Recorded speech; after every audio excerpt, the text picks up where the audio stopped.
The massive, wheel-shaped structure of Station Unity drifted against the backdrop of the gas giant Cyclops like a jagged splinter of metal caught in a violent tide. Below, the planet was a churning, bruised fruit of violet and angry orange storms, its gravity well tugging constantly at the station's stabilizers. Inside the hull, the air was recycled, tasting faintly of ozone and desperate commerce. This was the edge of the map, the neutral zone where the Terran Federation rubbed uneasy shoulders with the expansive, enigmatic Kirathi Empire. Neon lights flickered in the cramped corridors of the lower market, casting long, jittery shadows. Drones drifted overhead, their holographic projectors spitting out advertisements for synthetic liquor and cut-rate legal counsel. The atmosphere was thicker than usual, a tension that hummed in the deck plates. Delegates from both major powers were gathering in the upper spires for a historic treaty signing. But down here in the gutters of the station, the pressure just felt like a headache waiting to happen. Jace Rowan leaned against a graffiti-stained bulkhead, checking the charge on his stun baton. He was a man worn down by friction. His face was a map of sharp angles and old scars, his eyes the color of flint and just as hard. He shifted his weight, grimacing as a phantom ache flared in his left knee, a souvenir from the mud-sucked trenches of the perimeter wars. He was 38 years old but felt 100. After the discharge, after the medals that bought him nothing but free drinks he did not want, he had drifted here. Security work was dull, but it paid for a bunk and protein paste. "Hey, Rowan, are you listening?" Jace looked up. The shift foreman, a sweaty man named Galt, was waving a data pad in his face. "I am listening," Jace said, his voice a low rumble of gravel. "You said crowd control. You did not say it was for the lizards." Galt looked around nervously, wiping his forehead. "Do not call them that. We have Kirathi royalty on board. The High Summit starts in 2 days. This festival today, it is a cultural thing, very important to them. It is called the Season of Blooming." Jace snorted. "It sounds like a flower show. It is biology, Rowan, pheromones, hormones, whatever they have inside them. Look, the pay is triple the standard rate." That got Jace's attention. He needed the credits. His suit scrubbers were failing, and rent on his hab capsule was overdue. "Fine. What are the rules? Keep the humans and the Kirathi tourists moving, break up fights, and listen to me carefully." Galt leaned in, his expression dead serious. "Do not touch them, especially the females, and absolutely under no circumstances. Do you touch a tail?" Jace looked at the baton in his hand. "I am not planning on petting anyone." "Galt, I mean it. Their biology is volatile right now. Just keep your hands to yourself and do not let anyone get trampled." Jace took the data pad, thumbing his acceptance of the contract. Easy money, high above the grime of the market, in the crystalline luxury of the diplomatic spire. Princess Lyriel of the Kirathi Empire stared at her reflection and wished she could shatter the glass. She was breathtaking, a creature evolved for twilight forests and bioluminescent communication. Her skin was a pale, luminous lavender, marked with faint, elegant patterns that swirled like stardust across her collarbones and cheeks. Her eyes were large, entirely black save for the shifting nebulae of gold flecks that served as irises.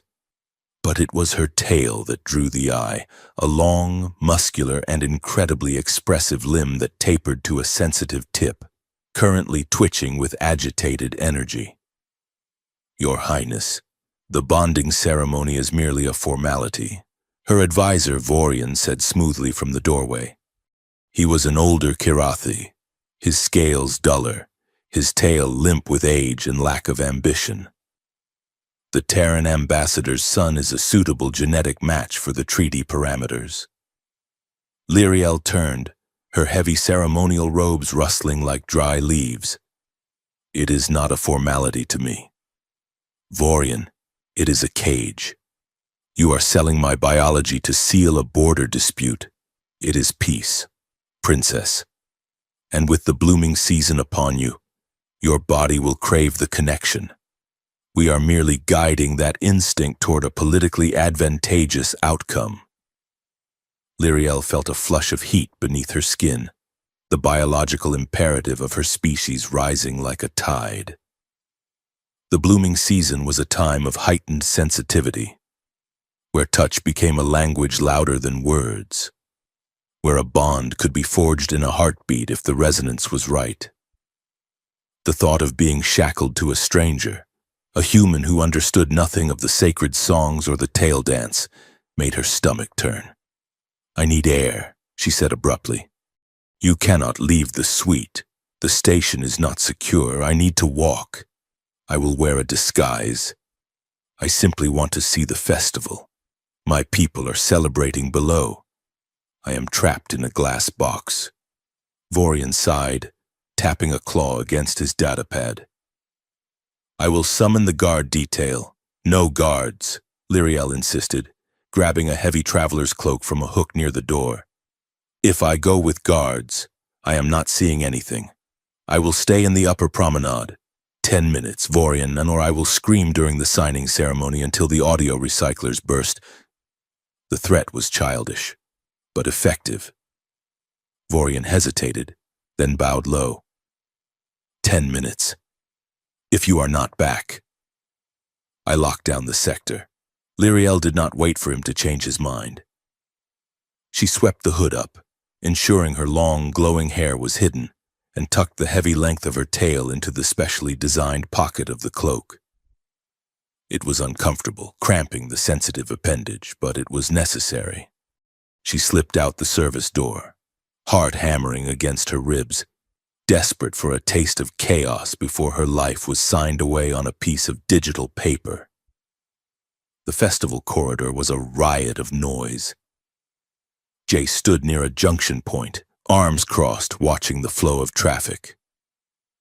The air smelled of roasting meat and exotic spices that stung the back of his throat. Kirathi civilians, tall and elegant, moved through the crowd with fluid grace, their tails swaying behind them in hypnotic rhythms. The humans gave them a wide berth, looking on with a mix of fascination and unease.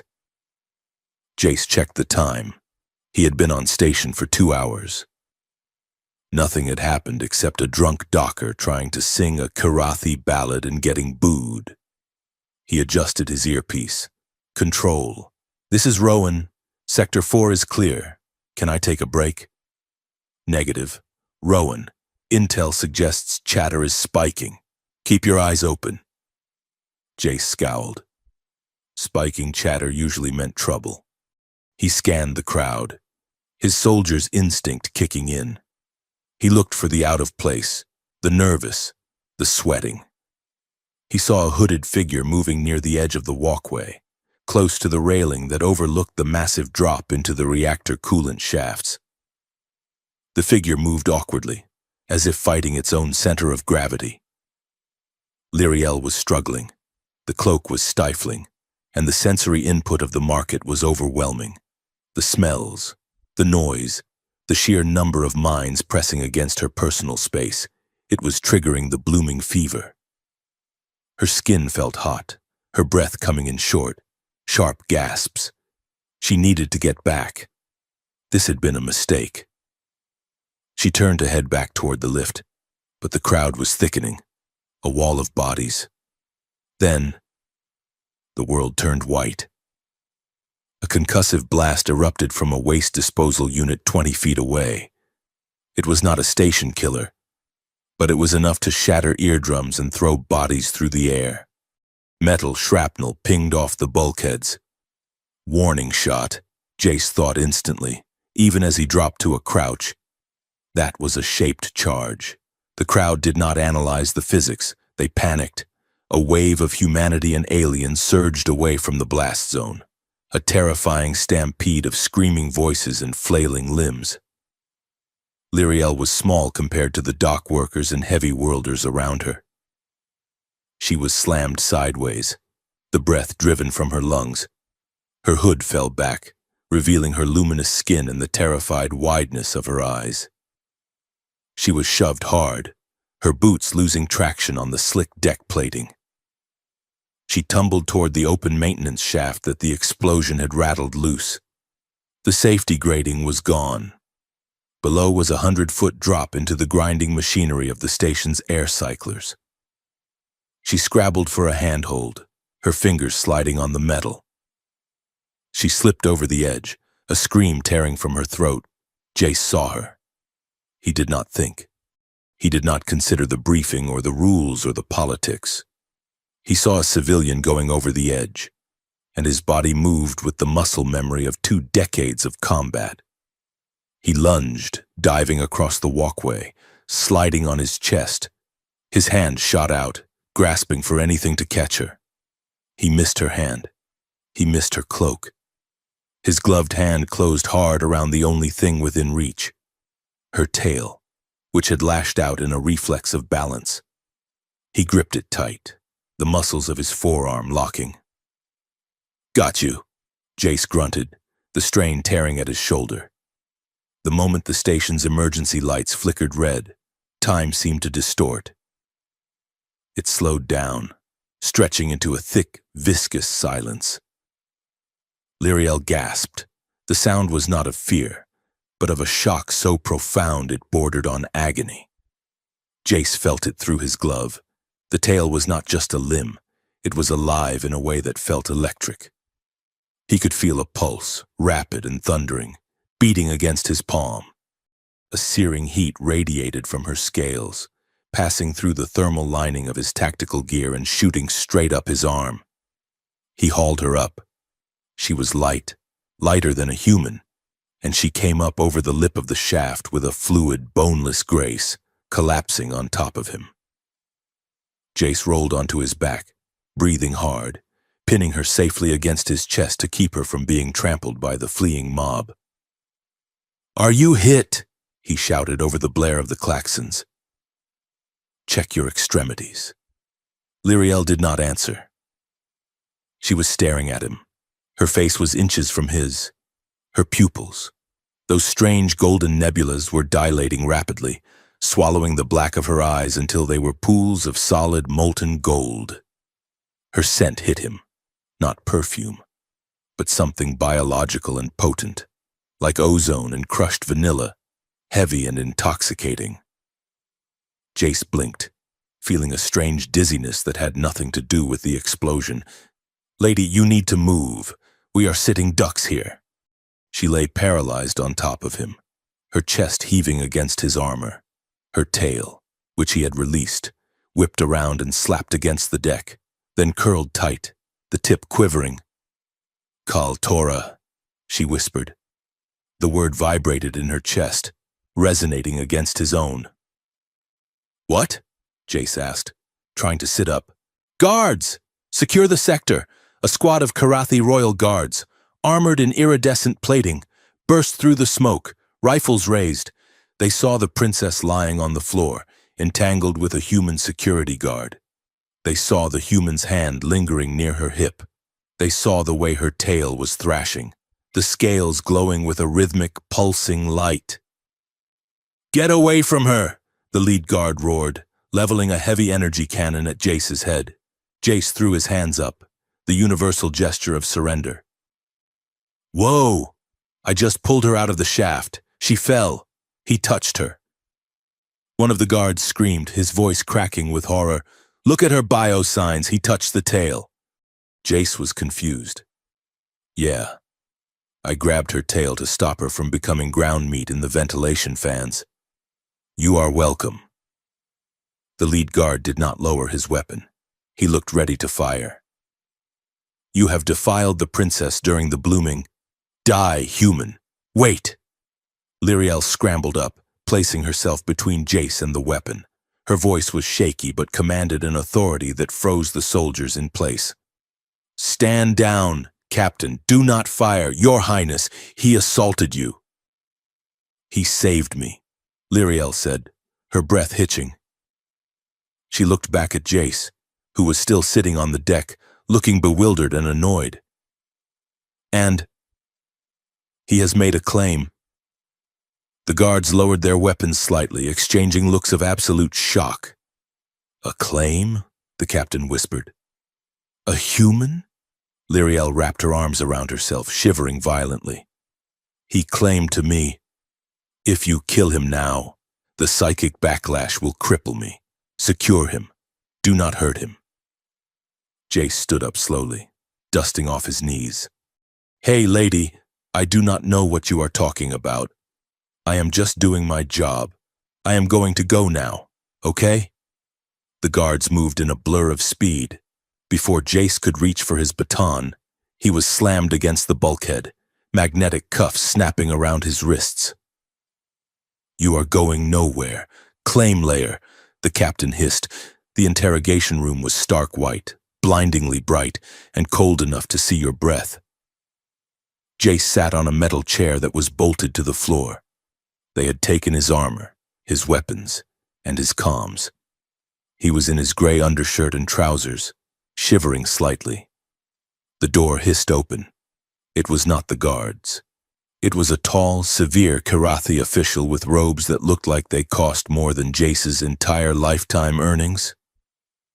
This was Vorian. Mr. Rowan, Vorian said, his voice dripping with disdain. Do you have any idea what you have done?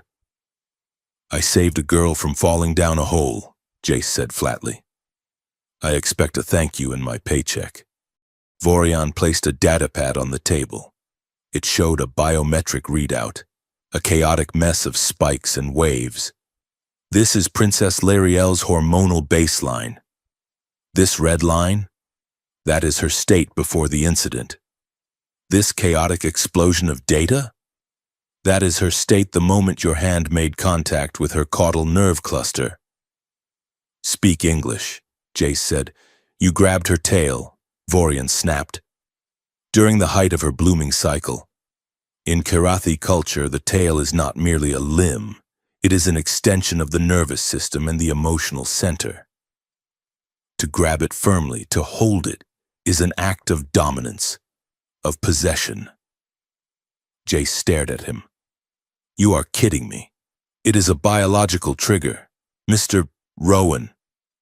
It tells the female's body that a mate has proven his strength and ability to protect her. It initiates a neurochemical bond, an imprint. You effectively walked up to the heir of the Karathi Empire and slammed a wedding ring onto her finger with a sledgehammer. Jace let out a dry, incredulous laugh. Look, pal, it was an accident. I am a human. I do not have your pheromones or whatever. Just tell her it was a mistake and let me go. It is not a legal contract we can shred, Vorian said grimly. It is physiological. She is outside right now, pacing until the floor plating wears thin. She claims she can feel your distress. She insists on seeing you. I do not want to see her. I want a lawyer. Vorian ignored him. She is the princess. What she wants, she gets, especially now. If she becomes unstable because we keep you separated, the treaty talks will collapse. You will see her. You will explain that you are a crude, ignorant human who made a mistake. And you will help us break this fixation. Vorian turned and tapped the door control. Enter, Your Highness. Lyriel stepped inside. She had changed out of the disguise and into a simple, flowing gown of silver fabric, but she looked feverish. Her skin was glowing with a soft, pulsing rhythm. She stopped 3 feet from Jace, her eyes locked onto his. Jace swallowed. She was objectively the most beautiful thing he had ever seen, but the intensity of her stare made him want to crawl into a vent. Are you injured? She asked softly. Her voice sounded like wind chimes in a storm. No, Jace said, just confused. Look, Princess, Lyriel, I am sorry I grabbed you. I was just trying to catch you. I know, she said. She took a step closer. Jace instinctively leaned back, the metal chair creaking. Vorian says I claimed you? That is nonsense. I am just a security guard. I am nobody. Lyriel tilted her head. The movement caused the light on her neck scales to ripple. You are the one who caught me. When I fell, the others ran. You lunged. It was a reflex. It was instinct. She corrected. She was close now. Too close. Jace could smell that scent again, vanilla and ozone. It made his head swim. He looked down and froze, her tail. It was moving on its own, sliding across the floor like a serpent. It crept up the leg of his chair. It wrapped loosely around his ankle, then slid up his calf. Hey, Jace said, his voice cracking. Personal space. I cannot help it, Lyriel whispered. She looked embarrassed, a flush of darker purple rising on her cheeks. But she did not pull back. It seeks the anchor. She stepped right up to his knees. The tail continued its upward journey, looping around his left wrist where his hands were folded in his lap. It tightened, not painfully, but with a firm, possessive weight. Jace looked at the alien limb wrapped around his arm. It felt warm. He could feel the pulse in it matching the beat of his own heart. This was insane. So, Jace said, trying to find some humor to shield himself from the absurdity of it all. You are telling me accidentally? Proposed? By grabbing your tail? Lyriel looked at his face, her golden eyes swimming with a mixture of fear and longing. It is worse than a proposal. Jace Rowan. A proposal is a question. A claim is an answer. You triggered the bond. My biology now recognizes you as essential. Essential? Jace repeated. Like water, like gravity, she said. Vorian cleared his throat from the corner. This is touching, truly. But it is a disaster. The Terran delegation will view this as a diplomatic insult. The Karathi High Council will view it as a corruption of the royal bloodline. Jace looked at the advisor. So fix it. Give her a shot. A pill. Something.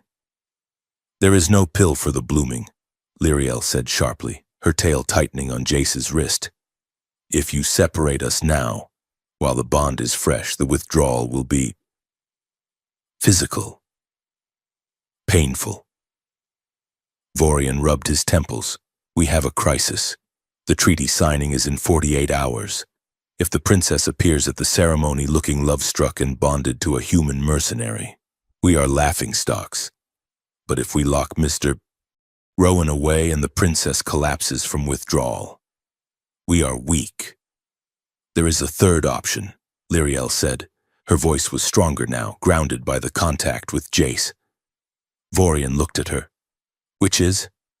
He stays with me. What? Jace and Vorian said in unison. He stays, Lyriel said firmly. We spin it. We tell the press that during the attack, Mr. Rowan saved my life and was appointed as my personal protective detail. A gesture of interspecies trust, a human guarding the Karathi air. That is preposterous, Vorian sputtered. He is a grunt. He is a veteran, Lyriel countered. And he is the only one who can keep me stable. If he is close, I can control the impulses, I can focus. If he is gone, I will shatter. Do you want a shattered princess at the signing table? Vorian? The advisor looked between the determined princess and the horrified human. He calculated the odds. He calculated the PR spin. He calculated his own career survival. Fine. Vorian spat. Temporary. 48 hours. Until the treaty is signed and the blooming cycle ebbs. Mr. Rowan, you are now officially a royal consultant. Jace tugged at his hand. The tail did not let go. Wait a minute. I did not agree to this. I do not want to be a babysitter for royalty. I have a life.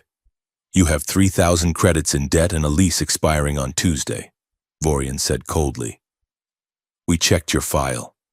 We will pay you 50,000 credits for 2 days of work, and we will wipe your service record of that disciplinary mark from the Ganymede incident. Jace closed his mouth. 50,000. That was enough to get off this station. Enough to buy a small plot of land on a quiet agri-world and never look at a stun baton again. He looked at Lyriel. She was looking at him with a desperate, silent plea. Beneath the alien royalty and the glowing skin, he saw a kid who was scared and trapped. He knew that look. He had seen it in the mirror for years. Fine. Jace sighed, slumped in the chair. I will do it. But the tail has to let go eventually. I need to use the bathroom at some point. Lyriel let out a breath she seemed to have been holding for an hour. The tension in her shoulders dropped. Thank you. Vorian tapped his datapad. I will have the paperwork drawn up. You are released into her custody. Rowan, do not make me regret this. The advisor swept out of the room, the heavy door hissing shut behind him. Jace stood up. The magnetic cuffs deactivated and fell to the floor with a clang. He rubbed his wrists. Well, Your Highness, Jace said, feeling incredibly awkward. I guess you are the boss. Where to? Lyriel turned toward the door, her posture regaining some of its regal stiffness. To the royal suite. We have preparations to make. She began to walk. Jace waited a beat, then took a step to follow. As he moved, Lyriel's tail, which had finally uncoiled from his wrist, trailed behind her on the floor. Then, as if it had a mind of its own, the tip lifted, reached back, and looped loosely around Jace's left forearm. It did not pull. It just rested there. A tether. Jace stopped. He looked at the tail hooked around his arm. He looked at the back of the princess's head. Princess? She paused and glanced over her shoulder. Her eyes were soft, shimmering with that golden light. I told you, Jace, she murmured, a faint, tired smile touching her lips. Now I follow you everywhere you go. Or perhaps, you follow me. It is the same thing now. She turned back and kept walking, the tail tugging gently, urging him forward. Jace stared at the alien limb connecting them. He felt a sinking feeling in his gut, a heavy realization that his quiet, cynical life had just ended, and something complicated, dangerous, and terrifyingly intimate had begun. He sighed, shook his head, and started walking. Coming, he muttered to the empty room. Yeah. He followed the alien princess out into the corridor, the electric warmth of her claim burning softly against his skin. The new uniform fit Jace Rowan like a second skin, and he hated every square inch of it. It was a slate-gray polymer weave, reinforced with impact-absorbing gel layers that felt slimy against his ribs until they warmed to body temperature. It lacked the practical pockets of his old fatigues and the scuffed comfort of his leather jacket. Instead, it had sleek, hidden magnetic holsters and a high collar that dug into his neck. But the worst part was not the fabric. It was the itch between his shoulder blades where the Kirathi medical technician had injected the tracking isotope. Cultural exchange security, Vorian had called it, a polite title for a leash. Jace stood in the corridor outside the royal suite, adjusting the cuffs of the jacket for the 10th time in 10 minutes. He felt ridiculous. He looked less like a security professional and more like a high-end accessory, which, he realized with a grimace, was exactly what he was. The door to the suite slid open with a whisper of hydraulics. Princess Lyriel stepped out. Jace stopped fidgeting. He actually stopped breathing for a second, a traitorous reaction his lungs decided to have without his permission. She was wearing something that looked less like clothing and more like liquid architecture, a high-necked bodysuit of dark violet that shimmered with shifting geometric patterns. overlaid with panels of white ceramic armor that protected her vital organs while leaving her arms and flexible waist free. Her tail, the source of all his current misery, was polished and adorned. 3 silver rings encircled the appendage near the base, and the tip was painted with a faint bioluminescent stripe. "You are staring." "Rowan," Lyriel said. Her voice was cool, but her tail gave a treacherous little flick to the left. A sign Jace was learning meant amusement. "I am inspecting the perimeter." Jace lied smoothly, falling into step beside her. "And the uniform. I look like a walking hood ornament." "You look respectable," she countered. "It is an improvement over the grease-stained jacket." They walked down the wide, carpeted hallway of the diplomatic spire. It was early morning, or what passed for it on the station. The artificial lights were set to a soft, golden dawn cycle. Jace kept his distance, maintaining a professional 2-foot gap between them. He scanned the hallway, checking the ventilation grates and the recessed lighting fixtures for anything out of place. Without looking at him, Lyriel drifted closer. Jace corrected his course, stepping to the right to maintain the gap. Lyriel corrected hers, stepping to the right as well. They did this for 20 feet. A bizarre, silent dance where Jace tried to walk in a straight line and the alien princess magnetically drifted into his personal space. Finally, Jace stopped. "Your Highness." Lyriel stopped instantly, turning to face him. Her eyes were wide, innocent. "Yes? You are crowding me. I am not. You are brushing your shoulder against my arm every 3 steps. Lyriel frowned, looking genuinely confused. She glanced down at her shoulder, then at his arm. "I did not notice." Jace pointed down. Lyriel looked. Her tail had unspooled from behind her and was currently hovering 2 inches from Jace's thigh, the tip tracing the seam of his trousers like a homing missile. "Oh," she said, her cheeks darkening with that violet flush. "It is the bond," Jace said, repeating the lecture Vorian had given him the night before. "Biological proximity imperative. Your nervous system thinks I am an external organ it lost." "It is not that crude," Lyriel snapped, twitching her tail back. "It resonates. My biofield seeks stability. You are, unfortunately, the stabilizer. Well, stabilize from over there. Please, I cannot work if I am tripping over you." She huffed, a very unroyal sound, and walked ahead. But within 10 meters, she had slowed her pace, and her tail was once again drifting within striking distance of his hand, swaying like a pendulum that only swung in his direction. The reality of the bond became a logistical nightmare by midday. Jace had assumed escort meant standing guard at the door while she did princess things. He was wrong. When she sat in a 3-hour negotiation with the trade guild representatives regarding mineral rights on a moon near the border, Jace stood by the wall, within 20 minutes. Lyriel began to fidget. She tapped her stylus. She shifted in her chair. Her breathing grew shallow. Finally, she signaled for a break and practically marched across the room to where Jace stood. She did not say a word. She just stood next to him, her shoulder pressing firmly into his bicep, and let out a long, shuddering exhale. The tension drained out of her instantly.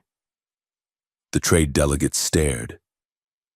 Jace stared at the ceiling, wishing a micrometeorite would puncture the hull and suck him into space. The breaking point came that evening. Jace had been on duty for 16 hours.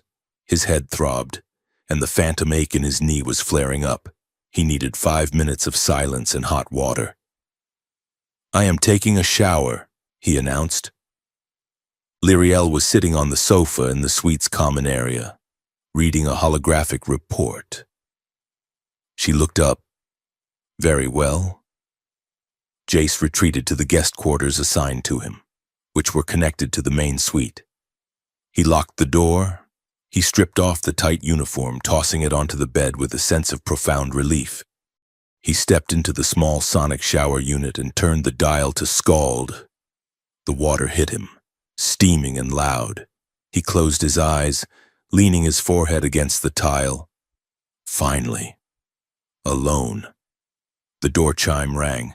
Jace ignored it. The chime rang again, insistent, followed by a heavy pounding. Rowan! Lyriel's voice was muffled but sharp. Jace turned off the water. He grabbed a towel and wrapped it around his waist, dripping wet and furious. He palmed the door release. What? Is the station on fire? Are we under attack? Lyriel stood in the hallway.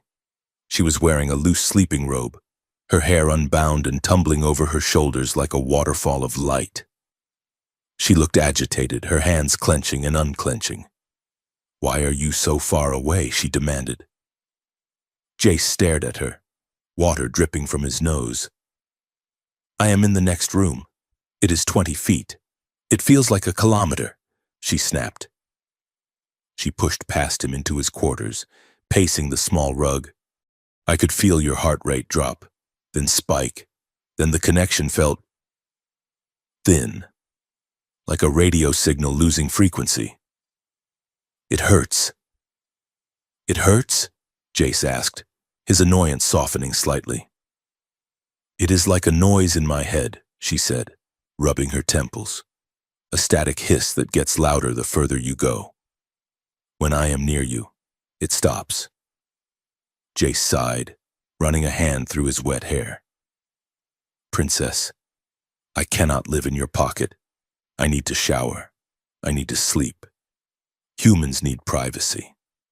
And Karathi need thermal and empathic continuity during the blooming. She sat down on the edge of his bed, crossing her arms. Her tail lashed out, snagging the leg of the bedside table and rattling the lamp. Jace looked at the intruder in his bedroom. He realized, with a sudden clarity, that this wasn't arrogance. She was suffering. The biology he had accidentally triggered was rewriting her chemical baseline. She was effectively going through withdrawal every time he left the room. Fine, Jace said, defeated. I will leave the door open. You sit there. I am going to finish washing the station grime off my skin. If you try to peek, I am quitting, treason or not. I have no interest in your pale, scarred dermis. Rowan, she sniffed, turning her back to the bathroom door. Just do not close the door again. Jace went back into the shower. He left the door open. As the water ran, he glanced out. She was sitting perfectly still on his bed, her posture relaxed, her tail resting calmly on the floor. The static in her head had evidently stopped. Great, Jace muttered to the soap dispenser. I am an emotional support animal. Over the next 24 hours, the comedy of their proximity began to bleed into something quieter, something that Jace was not prepared for. He began to notice that she watched him. It wasn't the panicked, biological staring of the first day. It was an observation. They were in the observation deck of the command spire, waiting for a security clearance check. Jace moved to the massive viewport. Condensation had gathered in the corner of the glass. Without thinking, he pulled his sleeve down over his hand and wiped it away, clearing a small circle to see the stars more clearly. He stared out at the infinite black, his face settling into the lines of grief he usually kept hidden. He looked at the debris field of the rings, remembering other debris fields, other ships that hadn't come home. He felt eyes on him. He turned. Lyriel was watching him.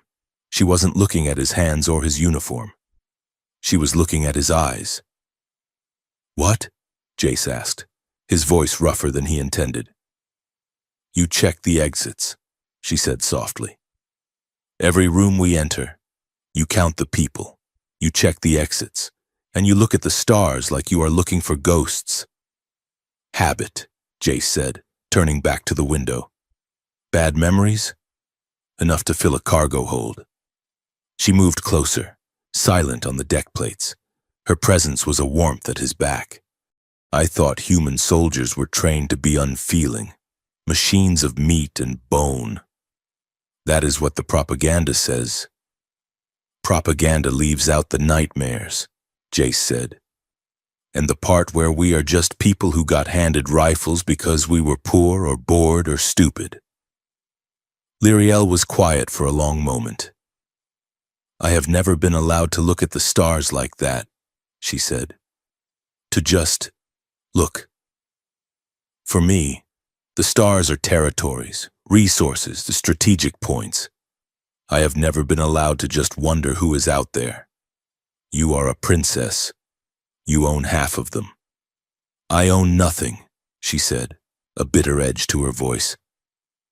I belong to the Empire. There is a difference. Jace looked at her then, really looked at her. Beneath the jewels and the bioluminescence, he saw the same trapped expression he had seen in the mirror 1,000 times. The look of someone who was just a cog in a machine that was too big to break. We are a sad pair, aren't we? Jace said, a crooked half-smile touching his lips. The grunt and the figurehead. Lyriel smiled back, and it was the first genuine smile he had seen from her, small, shy, and devoid of royal polish. Perhaps, she said, but at least we are not alone in the room. The diplomatic reception was an assault on the senses. The grand hall of the station was a cavernous space of crystal and chrome, filled with 300 delegates from a dozen species. The noise was a dull roar of polite conversation and clinking glass. Lyriel was the centerpiece. She wore a gown of armor silk, a fabric that flowed like water but could stop a knife blade. It was iridescent silver, catching the light and throwing rainbows across her pale skin. Her tail was draped with ceremonial chains of platinum that chimed softly when she moved. Jace stood at her right shoulder, stiff and alert. He felt every eye in the room. The humans looked at him with suspicion. The traitor who touched the alien. The Karathi looked at him with disgust, the primate who sullied the bloodline. He kept his face like stone, his hand hovering near the stun baton concealed in his jacket. A waiter drone floated by with a tray of drinks. Lyriel took a glass of something blue and sparkling. She took a sip, her eyes scanning the crowd. Well, look at this, a voice boomed. A minor delegate from the merchant consortium waddled over. He was a heavy-set human with a face flushed from too much synthetic wine. He grinned at Jace, then at Lyriel. The happy couple. The delegate laughed, gesturing with his drink. I heard the rumors, but I did not believe it. They say you have got this one on a leash. Princess? Or is it the other way around? Did you just want to see what a human feels like? The air in the immediate vicinity seemed to drop 10 degrees. Jace stepped forward, his jaw tightening. Sir, I suggest you move along. Oh, relax. Soldier, the man sneered. It is a joke. Everyone is talking about it. The princess and her pet. Tell me, Your Highness, is the tail thing true? Does it really? That is enough, Lyriel said. She did not raise her voice. She did not shout. She simply cut the air with a tone so cold it could have frozen helium. The delegate blinked, his smile faltering. Lyriel stepped forward, placing herself slightly in front of Jace. She looked down at the merchant with eyes that were hard, black obsidian. You speak of matters you do not understand. Inside a culture you are barely tolerated within, she said. Mr. Rowan is not a pet. He is my shield. And unlike the sycophants and spies filling this room, he is the only one here who acted without thought of profit to save my life. She took a sip of her drink, never breaking eye contact. In my culture, to claim a tale is a sacred trust. It implies a bond of absolute protection. Only someone who has earned my deepest trust could ever be allowed that close. Mr. Rowan has earned it. You, however, have earned nothing but my contempt. Leave my sight. The merchant turned pale, stammered an apology, and vanished into the crowd. Jace stood there, stunned. He had expected her to ignore it, or to have him handle it. He had not expected her to claim him, to defend him. He looked at the back of her head, at the intricate braiding of her hair. "Thank you," he said, his voice low. Lyriel turned slightly, catching his eye. "Do not misunderstand, Rowan. I simply dislike rude people." Jace smirked. "Right, just diplomatic protocol." Her tail flicked against the back of his hand, a quick, warm brush of scales. "Just protocol." She agreed. Then the lights went out. It wasn't a flicker. It was a hard cut. The massive chandeliers died. The room plunged into darkness. Screams erupted. Then came the sound, a high-pitched, angry buzzing, like a million hornet wings. Jace moved before his conscious mind registered the threat. "Get down!" He grabbed Lyriel's shoulder and shoved her hard, driving her to the floor behind a heavy marble buffet table. Above them, the darkness was sliced apart by searing red beams. Maintenance drones. Dozens of them. The cleaning units that hovered near the ceiling had dropped their disguise protocols. Their underbellies opened, revealing industrial cutting lasers usually used for hull repairs. They were firing into the crowd. Chaos exploded. Delegates trampled each other. The air filled with the smell of ozone and burnt fabric. "Stay down!" Jace roared, drawing his baton. It was useless against flying targets. He grabbed a heavy serving platter instead, holding it up as a makeshift shield. A laser beam slashed across the table, melting the marble inches from Lyriel's head. She gasped, curling into a ball. "Jace, they are hacked!" she shouted over the noise. "These are station drones! Can you override them?" Jace yelled, peeking over the rim of the table. A beam burned the air near his ear. He ducked back. "I need access. My wrist comp can interface, but I need a clear signal. The jamming is too strong down here." Jace looked around. There was a control node on the far wall, near the service entrance, 30 feet of open ground. "The node!" Jace pointed. "Can you jack in there?" "Yes." Jace gritted his teeth. "On me! We move together. I cover. You run!" He grabbed her hand. Her skin was burning hot, the adrenaline of the blooming spiking her temperature. "Go!" They broke cover. Jace moved with the fluid aggression of a veteran, placing his body between Lyriel and the swarm. He swung the metal platter, batting away a drone that swooped low. The laser scored the metal, heating it to blistering temperatures. Jace ignored the pain radiating through the handle. A drone dive-bombed them. Jace spun, kicking it out of the air. It crashed into a pillar and exploded in a shower of sparks. They reached the wall. Lyriel slammed her hand against the control panel, her wristband glowing blue as it began to chew through the encryption. "Cover me!" she screamed, her fingers flying across the holographic interface. Jace turned to face the room. The swarm was regrouping, sensing the threat. 5 drones turned in unison, their red eyes locking onto the pair. "Hurry up! Princess!" Jace shouted. He threw the ruined platter at the lead drone, knocking it off course, and drew his stun baton. It was a stick against lasers, but it was all he had.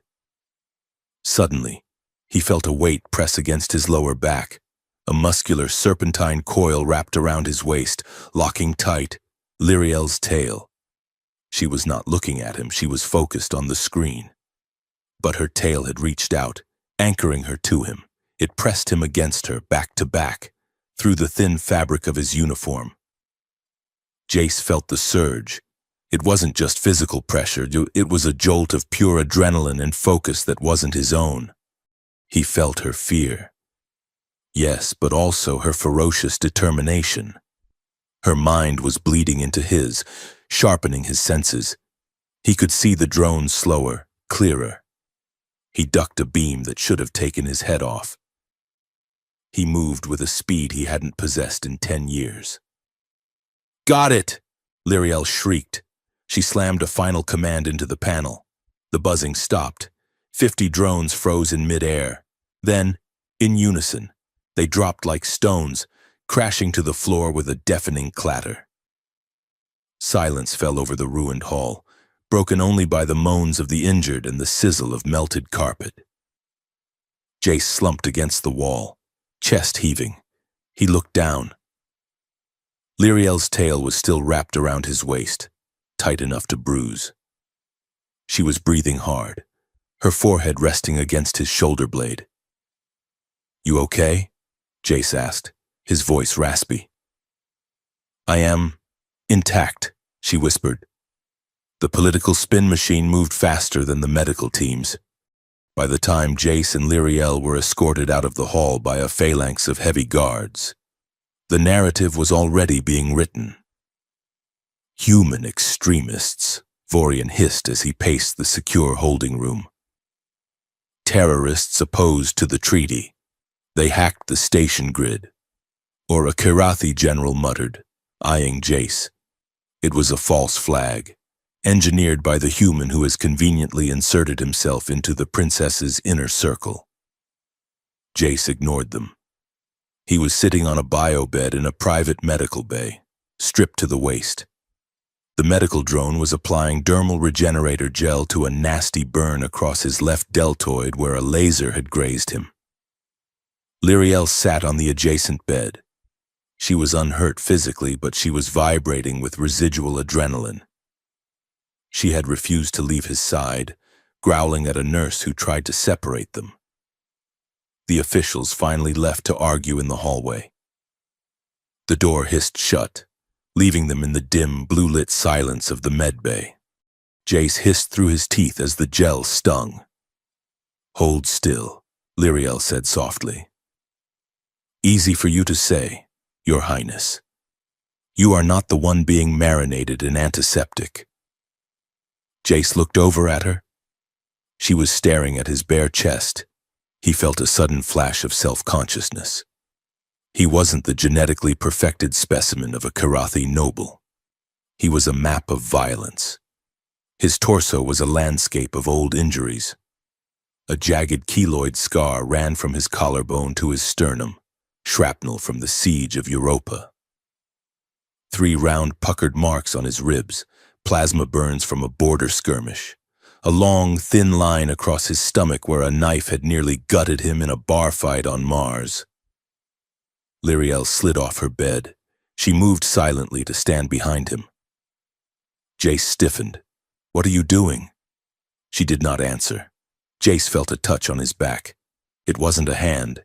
It was the tip of her tail. It was cool and dry, softer than velvet but firm with muscle. It traced the long scar running down his spine. Jace shuddered, his hands gripping the edge of the biobed. The sensation was electric. It sent goosebumps racing across his skin, a confusing mix of ticklish sensitivity and profound intimacy. "Lyriel? Do not." "Where did this come from?" she asked, her voice barely a whisper. Her tail lingered on a starburst-shaped scar on his shoulder blade. Jace swallowed hard. Orbital drop. The harness failed. I hit a tree instead of the landing zone. And this one. Her tail slid around his ribs, tracing the plasma burns. The contact made his breath hitch. Her touch bypassed his skin and seemed to pluck at the nerves directly. "Skirmish on the rim," Jace rasped. "Friendly fire, so much pain," she murmured. Her tail curled flat against his chest, right over his heart. He could feel the pulse of it, beating in time with his own. You are a tapestry of survival. Jace, I am a mess. Lyriel. No, she said, you are real. She rested her forehead against his naked back. He could feel the heat of her skin. I have no scars, she confessed to his skin. My skin is perfect, engineered to be perfect. If I am cut, the royal nanocells repair it without a trace. I cannot even keep my own history. Jace closed his eyes, leaning back slightly against her. You are lucky. Am I? She sounded bitter. I am a blank slate, a pristine object to be traded. You carry your life on your skin? You chose your battles? I did not choose most of them, Jace said, the humor gone from his voice. I was pointed at an enemy and told to shoot. I was a tool. Lyriel? Just a weapon they took out of the locker when they needed something broken. That is why I quit. I got tired of being the thing that hurts people. Lyriel's tail tightened slightly around his chest, a comforting squeeze. I know the feeling, she whispered. I have never held a gun, but I have been a weapon since the day I was born. My marriage is a bomb. Jace, it destroys my freedom to build their peace. We are both just instruments. Jace turned on the bed, shifting so he could look at her. She didn't pull away. Her tail stayed wrapped around him, now draped over his shoulder. Her eyes were wet, the golden flecks swirling in turmoil. We can stop, Jace said. Stop what? Being weapons. Jace reached out, his hand hovering for a second before he gently touched her arm, his rough fingers against her luminous skin. I am done fighting other people's wars. And you? You do not have to be a bomb. You can just be Lyriel. She looked at him, searching his face for mockery and finding only tired honesty. I do not know how to be just Lyriel, she admitted. We will figure it out, Jace said. I am pretty good at improvising. The air in the room was thick, charged with the strange bioelectric hum of the bond and something else, simple, terrified attraction. Jace realized he wanted to kiss her. He realized she wanted him to. The thought terrified him more than the drones. He cleared his throat, gently disengaging her tail from his chest. He needed to put his shirt back on before he did something that would get him executed. Get some rest. Princess. Tomorrow is going to be another mess. Lyriel nodded slowly. She climbed back onto her biobed, pulling the thermal blanket up. Jace lay back on his own bed, staring at the ceiling. The lights dimmed to a sleep cycle. He closed his eyes, listening to the hum of the ventilation. A moment later, he felt a weight settle on his ankle. He didn't look. He didn't need to. Under the blanket, Lyriel's tail had stretched across the gap between the beds. It wound around his ankle, anchoring him. It wasn't a grip of panic this time. It was a choice. Jace lay there in the dark, feeling the slow, rhythmic pulse of the alien princess against his leg. It was intimate. It was unspoken. And for the first time in 10 years. Jace Rowan didn't feel alone in the dark. He didn't pull away. He shifted his legs slightly, letting his foot rest against the curve of her tail. Good night. Lyriel, he whispered. Good night. Jace. She breathed back. The bond hummed between them, a bridge built in the silence, waiting for the weight of what was to come. The descent into the station's bowels was a journey through layers of decaying civilization. The polished chrome and soft lighting of the diplomatic spire gave way to the scratched polymers of the residential decks, which in turn rotted into the rusted, dripping iron of the underbelly. Here, the air recyclers wheezed, pumping out an atmosphere that tasted of ozone, burnt circuitry, and unwashed bodies. Jace moved with a predator's grace, his boots making no sound on the grimy grating. He had swapped his conspicuous uniform jacket for a nondescript worker's vest he had bartered from a laundry drone. But he kept the stun baton hidden in his sleeve. Lyriel walked behind him, wrapped in a heavy, grease-stained cloak they had stolen from a maintenance locker. Her luminous skin was hidden in shadow, her tail tucked uncomfortably into a specially rigged harness against her leg to keep it from betraying her identity. "Keep your head down," Jace murmured over his shoulder. "We are entering the free trade zone," which is just a polite way of saying the law stops at that yellow line back there. Lyriel nodded, pulling her hood tighter. She was terrified, but beneath the fear was a thrumming current of fascination. This was the world her advisors pretended did not exist, the engine room of the galaxy where survival, not etiquette, was the currency. They were following a digital breadcrumb trail Lyriel had extracted from the wreckage of the assassination drones. The command codes had bounced through 3 proxy servers before terminating at a localized grid in Sector 9, the station's black market hub. As they pushed through a crowded bazaar selling everything from unlicensed organ replacements to hallucinogenic moss, Jace suddenly stopped. He went rigid, staring at a wall covered in flickering holographic graffiti. Amid the tags was a faded memorial projection, a scrolling list of names of those lost in the perimeter wars. Lyriel stopped beside him. She looked at the names, which meant nothing to her. But then, it hit her. A wave of grief, black and crushing, slammed into her chest. It was not a vague sadness, it was a physical weight, sharp as a knife in the gut, accompanied by the smell of burning plasticrete and the sound of screaming. She gasped, stumbling back, her hand flying to her heart. Jace turned instantly, gripping her elbow. "What is it? Is it the bond? Are you sick?" Lyriel stared at him, her eyes wide and watery. "It is not me," she whispered, her voice trembling. "It is you." Jace frowned, his face a mask of stone. "I am fine." "You are not fine," Lyriel insisted, the borrowed emotion ebbing slowly but leaving her shaken. "You are screaming inside. That name. The third one down. Sergeant Miller. You are mourning him right now." Jace looked back at the wall. The name Miller, scrolled by. He hadn't even realized he had seen it. He hadn't realized the tightness in his throat was there until she named it. "Stop reading my mail." "Princess," Jace said roughly, turning away from the wall.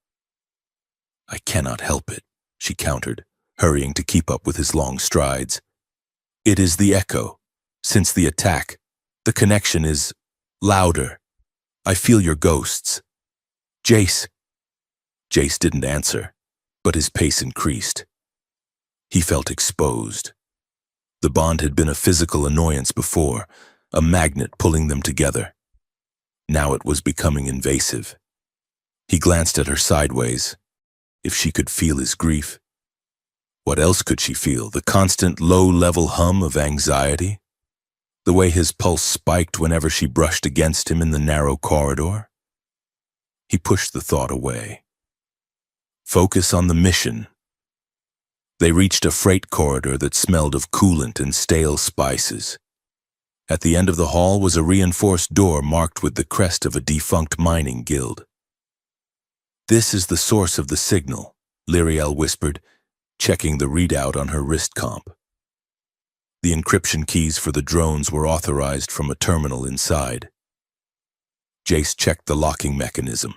It was a magnetic seal, military grade. He pulled a small multi-tool from his belt. "I am going to crack it. Stay behind me. If things go loud, you run. Do not look back. You run." "I am not leaving you," Lyriel said. Her tail, despite the harness, twitched against her leg. "The bond won't let me." "Then try not to get shot," Jace muttered. He shorted the lock. The door hissed open. The room beyond was not a command center, but a server farm cooling unit. Rows of humming data stacks bathed in blue light. It was empty of people, but the air was cold. Lyriel moved immediately to the main console. She plugged her wrist comp directly into the port, her fingers flying across the holographic interface. "I am tracing the purchase orders for the drones," she said, her voice tight with concentration. "They were bought through a shell company, but the funds—" "Wait. What?" Jace asked, watching the door. "The funds originated from a Royal Karathi account," she said, her voice dropping to a horrified whisper. "And there are message logs, encrypted, but I have the royal cipher." She tapped a command.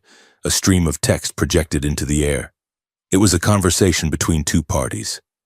One was using a human military alias, Warhawk 1.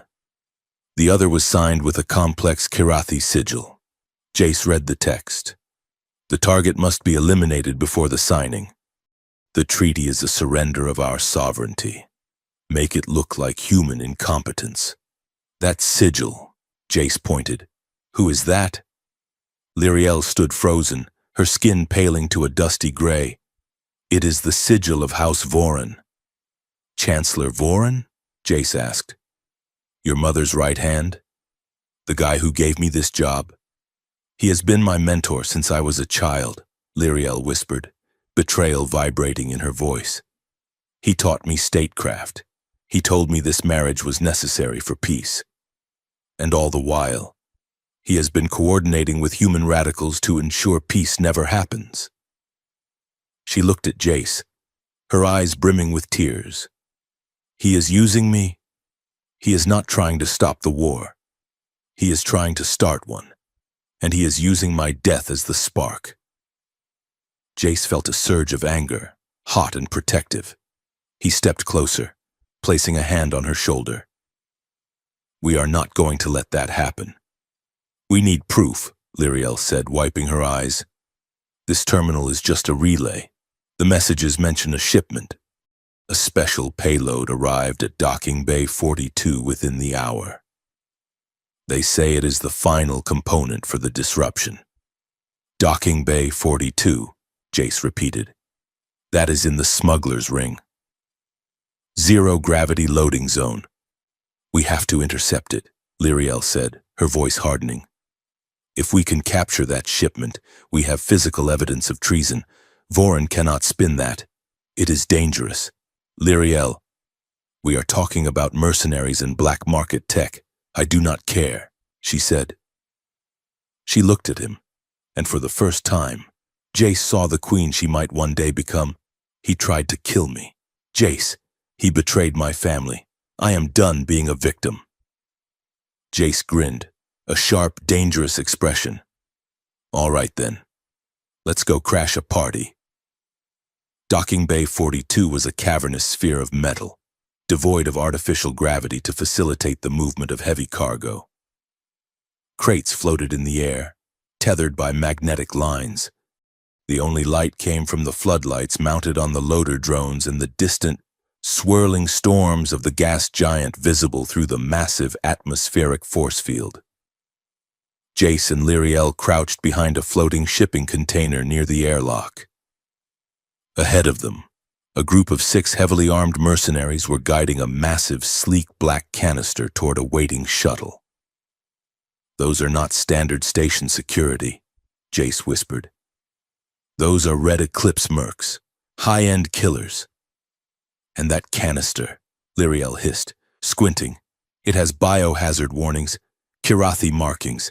It looks like a delivery system for a neurotoxin." Jace checked his stun baton. It was woefully inadequate against assault rifles and void armor. "We need a distraction. Can you hack the gravity plating?" "No," Lyriel said. "The local grid is air-gapped, but I can override the loader drones. Do it." "On my mark." Lyriel tapped her wrist comp. Jace took a deep breath, pushing off the bulkhead. "Now!" Lyriel executed the command. 3 heavy loader drones, each carrying a ton of steel piping, suddenly swiveled and accelerated toward the mercenaries. "Hey!" one of the mercs shouted. The drones smashed into the group, scattering them like bowling pins in the zero-G environment. Pipes flew everywhere, creating a chaotic cloud of debris. Jace launched himself into the open, firing his stun baton's grappling line. The hook caught a merc in the chest, the electric discharge seizing his muscles. Jace yanked the line, pulling himself toward the man, using the merc's body as a shield as the others opened fire. Solid rounds pinged off the floating crates. In zero-G, recoil was a nightmare. The mercenaries spun backward with every shot, their aim wild. Lyriel did not stay behind. She pushed off the wall, diving toward the black canister. She needed to secure the shipping manifest attached to the hull. She moved with a fluidity that shamed the humans. Her tail, freed from the harness, acted as a rudder, twitching and curling to adjust her trajectory in mid-air. She reached the canister, latching onto the handles. Two mercs turned their weapons on her. "Princess!" Jace shouted. He kicked off a crate, intercepting one of the mercs in mid-air, slamming his fist into the man's helmet. Lyriel grabbed a maintenance railing to anchor herself, but her momentum was too high. She swung around, her tail lashing out instinctively to grab a secondary hold. The tip of her tail shot through the grating of a ventilation intake. "Got it!" she yelled, ripping the digital manifest from the canister. Then she tried to move. She jerked to a halt. Her tail was stuck.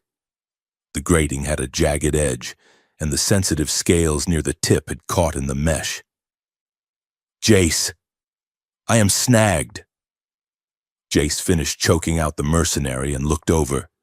He saw Lyriel floating helplessly, tethered to the wall by her tail, spinning slowly while shots sparked around her. "Hold on!" Jace grabbed a floating sheet of metal debris for cover and propelled himself toward her. He landed on the wall beside her, bullets hammering the metal plate he held up. "Where is it stuck?" Jace yelled. "The intake, the mesh. I cannot pull it free. It hurts." Jace looked down. The end of her tail was wedged tight in the diamond-shaped hole of the grate. He couldn't just cut the grate. He didn't have a laser cutter. He had to pull it out. "I am going to have to yank it," Jace said, bracing his feet against the bulkhead. "This is going to sting. Just do it!" Lyriel screamed as a bullet ricocheted inches from her head. Jace holstered his baton. He reached out with both hands and gripped her tail firmly, just above the stuck point. The muscle under his hands was rock hard with tension, radiating that familiar intense heat. On 3. 1, 2, 3. He pulled. He didn't just tug. He hauled with all his strength, twisting slightly to disengage the scales. With a wet pop, the tail tore free from the grate. Jace and Lyriel went tumbling backward, spinning away from the wall, locked together. They crashed behind a massive floating generator unit, safe from the line of fire for a moment. Lyriel let out a sound that was not a scream. It was a gasp, a strangled, high-pitched intake of air that sounded shockingly like a moan. She collapsed against Jace, her legs giving out even in the zero-G. Her hands clawed at his vest, gripping the fabric desperately. Jace froze. He was holding her against the generator, his arms around her waist to keep them from drifting. But the reaction wasn't painful. Lyriel was shaking violently. Her skin had flushed a deep, throbbing indigo. Her eyes were blown wide, the golden irises swirling in a frenzy. Her breath came in short, sharp pants against his neck.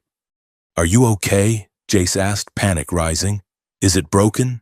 Did I tear a muscle?" Lyriel shook her head frantically, her forehead pressing into his collarbone. "No, no, you." She squeezed her eyes shut, biting her lips so hard a drop of violet blood welled up. Jace looked down at his hands. He was still holding her tail. In the chaos, he hadn't let go. He was gripping it firmly, His fingers pressed deep into the sensitive ventral nerve cluster. He released it as if it were red-hot iron. "Oh, God," Jace stammered, pulling his hands back and holding them up in surrender. "I am sorry. I did not. I was just trying to get you loose." Lyriel slid down slightly, her breathing ragged. She looked up at him, her eyes hazy and unfocused. "The stimulation?" She wheezed, her voice thick. "During the blooming?" "Deep pressure on the tail. It is." She trailed off, a shudder running through her entire body. Jace felt the heat radiating off her. The air between them was suddenly thick, charged with pheromones so potent he could taste them. It smelled of exotic flowers and electric storms. "It is what?" Jace asked, though he was terrified of the answer. Lyriel looked him dead in the eye. "It is the equivalent of a sensory overload. It is like kissing someone while they are stripping your soul bare. It is pure, unfiltered intimacy. And you just yanked it." Jace felt the blood drain from his face. He looked at his hands, horrified. "I basically just groped you in the middle of a firefight." Lyriel let out a weak, breathless laugh. "You did more than grope, Jace. You overwhelmed me. My entire nervous system just lit up like a supernova." "I am so sorry," Jace said, his voice cracking. "I swear, Lyriel, I was just trying to save you. Now I am a monster." Sirens began to wail in the distance. Station security was finally responding to the drone chaos. The mercenaries were shouting orders to retreat. Lyriel reached out. Her hand, trembling, took Jace's wrist. "Stop," she whispered. Jace looked at her. She wasn't angry. She looked vulnerable, open. "I am not mad," she said softly. "You should be. I have violated every protocol of your biology since we met. You are the only one who touches me because you have to, not because you want to own me," Lyriel said. Her gaze dropped to his hand, then back to his face. "That is why it felt like that." She took a deep breath, steadying herself. "When you grabbed me, it felt like you reached into me, into the part of me that I keep locked away in the palace, the part that is not a princess or a treaty or a symbol. You grabbed me?" Jace stared at her, his heart hammering against his ribs. The sounds of the battle faded into the background noise of his own rushing blood. "I am just a grunt. Lyriel, I do not know how to handle something precious. I break things. That is what I do." Lyriel's tail, which had been floating limply, began to move. It crept through the air, slow and hesitant. It wound around Jace's waist, pulling him closer. "Then do not let go," she whispered. Jace looked at the tail wrapped around him. He could feel the heat of it through his clothes. He looked at her face, seeing the fear and the longing warring in her eyes. She was asking him to cross the line, not by accident this time. By choice. He raised his hands slowly. His fingers trembled. He placed them gently on her tail, right where it curved around his hip. He didn't squeeze. He just held it, acknowledging the weight, the life of it. "Are you sure?" Jace asked, his voice rough. Lyriel closed the distance between them. She floated forward until their chests were pressed together, the magnetic gel of his uniform sticking to her cloak. "I know what this means in my culture," she whispered, her breath ghosting across his lips. "It means I belong to you. And I know you are terrified of that power, but right now, amid the gunfire and the lies, I want you to hold me anyway." Jace closed his eyes, surrendering to the gravity of the moment. He tightened his grip on her tail, just slightly. Lyriel let out a soft sigh, her head falling forward onto his shoulder. The bond flared between them, not a jagged spike of panic, but a warm, golden hum of shared comfort. For a moment, in the dark shadow of the generator, they weren't a soldier and a princess. They were just two lonely things that had found a matching piece. Then the world exploded. A deafening boom rocked the docking bay. The shockwave slammed the generator into them, throwing them sideways. Jace reacted instantly. He twisted in midair, wrapping his body around Lyriel, shielding her with his armored back as shrapnel and fire roared past them. They slammed into a far bulkhead, bouncing off the metal.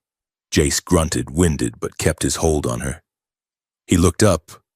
The black canister, the evidence, the neurotoxin, the proof of Voron's treason was gone. The mercenaries had detonated a thermal charge, vaporizing the shipment and the shuttle. "The evidence!" Lyriel cried, struggling against his chest. "It is gone!" Jace shouted, grabbing her shoulder to keep her from flying into the inferno. "They scuttled the shipment. We have to move. The hull integrity is failing." He dragged her toward the airlock, kicking off debris, moving with desperate speed. The sirens were deafening now. Station security drones were swarming in. They burst through the airlock just as the emergency blast doors slammed shut, sealing the fire inside. Jace collapsed on the deck of the corridor, gravity finally reasserting itself. He gasped for air, his lungs burning. Lyriel lay beside him, covered in soot, her cloak torn. "We lost it," she whispered, staring at the sealed door. "We lost the proof." Jace sat up, wiping blood from a cut on his forehead. He looked at her. "No," he said grimly. "We know what was in there, and we know who sent it." "Voron will deny it," Lyriel said, despair creeping into her voice. "He will say we are lying. He will say I am unstable, compromised by the bond. He is going to accelerate his timeline, and he is going to kill me. Jace, he has to. I am the only loose end left." Jace looked at the sealed door, then back at Lyriel. The bond was still humming, thrumming with her fear. But under fear, he felt her resolve. "Then we stop running," Jace said. "If he wants a war, we give him one. But we fight it on our terms." An hour later, they were back in the royal suite. The silence of the room was oppressive after the chaos of the docks. Jace had cleaned the soot from his face, but he hadn't changed his uniform. He stood by the door, watching Lyriel. She was sitting by the massive viewport, staring out at the gas giant.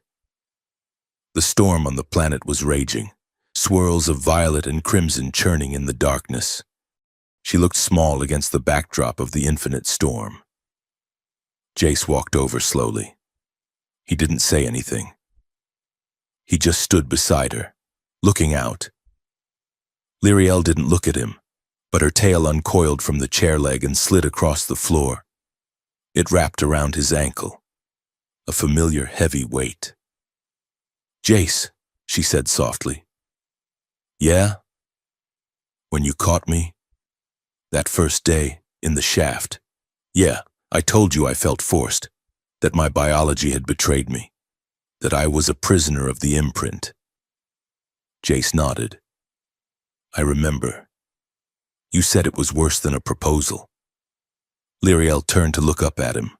Her eyes were dry now, clear and fierce. "It was biology," she said.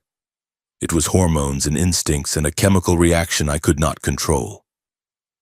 But tonight, in the dark, when I asked you to hold me..." She paused, her hand reaching out to take his. Her fingers were cool, her grip strong. That was not the blooming Jace, that was me.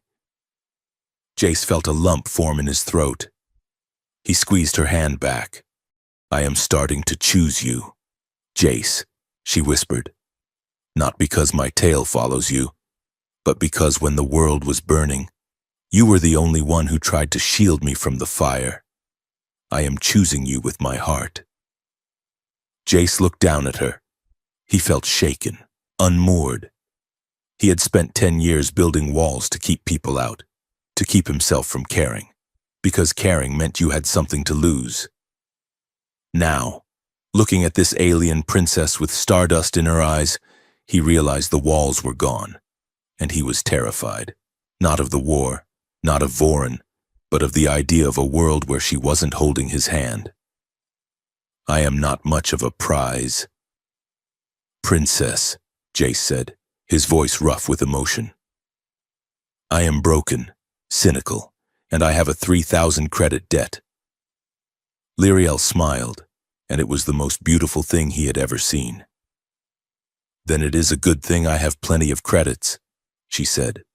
She squeezed his hand, and her tail tightened around his ankle, anchoring him to the deck, to the moment, and to her. We are in trouble, aren't we? Jace asked, looking back at the storm. Lyriel leaned her head against his arm. Yes, she said, but at least we are in it together. Jace stood there, watching the lightning arc across the atmosphere of the giant below, feeling the steady pulse of the bond in his blood. He knew the hardest part was yet to come. He knew Vorin was out there, plotting their end.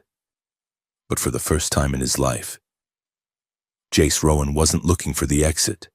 He was exactly where he wanted to be. The summons came not with a fanfare, but with the heavy rhythmic thud of armored boots against the deck plates outside the royal suite. Jace Rowan was standing by the door, his hand hovering near the locking mechanism, when the override code cycled through the panel. The light turned from red to green. The door slid open to reveal a wall of iridescent plasteel armor. 6 royal guards stood there, their faces hidden behind opaque visors. Behind them stood a lesser functionary of House Vorin, a nervous-looking Kyrathi with a datapad clutched to his chest like a shield. Mr. Rowan, the functionary said, his voice thin and reedy. By order of Chancellor Vorin and the High Council, your contract is immediately terminated. Jace did not move. He kept his body blocking the entrance, his shoulders squared. On what grounds? Security breach, the functionary cited, glancing nervously at the stun baton on Jace's hip. And moral turpitude. The princess is to be returned to the flagship Ethelgard immediately for her own protection. Lyriel stepped up behind Jace. She was wearing a simple tunic, stripped of her armor, silk, and jewels, looking less like a princess and more like a young woman who had seen too much in too few days. I am not going anywhere, she said, her voice steady despite the tremor Jace could feel radiating through the bond. I am safe here, Your Highness. The functionary bowed low, but the guard stepped forward. Chancellor Vorin has arrived personally. He insists. He claims the station is compromised by human radicals. He is here to stabilize the negotiations and ensure your readiness for the Union. Jace felt Lyriel stiffen. The Union. The marriage. She is not going, Jace said, his voice a low growl. Step aside, human, the lead guard barked. He raised a shock lance. Jace's hand went to his baton, but Lyriel's hand landed on his forearm. Her grip was tight, her nails digging into the sleeve of his uniform. Do not, she whispered. There are 6 of them. They will kill you. If I let them take you, Vorin will kill you, Jace hissed back, keeping his eyes on the guards. If you fight now, you die for nothing, Lyriel said. She stepped around him, placing herself between Jace and the weapons. I will go. Princess, I will go, she repeated, louder. But Mr. Rowan comes with me. He is my sworn escort. Not anymore, the functionary said. Mr. Rowan is under investigation. He is to be detained on the station by station authority pending an inquiry into his role in the recent attacks. The guards surged forward. 2 of them grabbed Lyriel by the arms. She did not struggle, but her head turned, her eyes locking onto Jace. Jace lunged, instinct overriding logic. "Get your hands off her!" A shock lance slammed into his ribs. The discharge was set to stun, but it felt like being kicked by a mule. Jace dropped to one knee, his vision graying out. He tried to rise, but a heavy boot planted itself in the center of his chest, pinning him to the floor. "Jace!" Lyriel screamed. They dragged her backward into the corridor. As she was pulled away, her body twisted, fighting the grip of the guards not to escape, but to reach back. Her tail uncoiled from her waist. It stretched out, straining across the widening gap. It was a desperate, physical manifestation of the bond, seeking its anchor. The tip of her tail quivered in the air, inches from Jace's outstretched hand. For a second, Jace felt the phantom warmth of her scales against his fingertips. Then she was gone, hauled around the corner of the corridor. The bond between them did not snap. It stretched.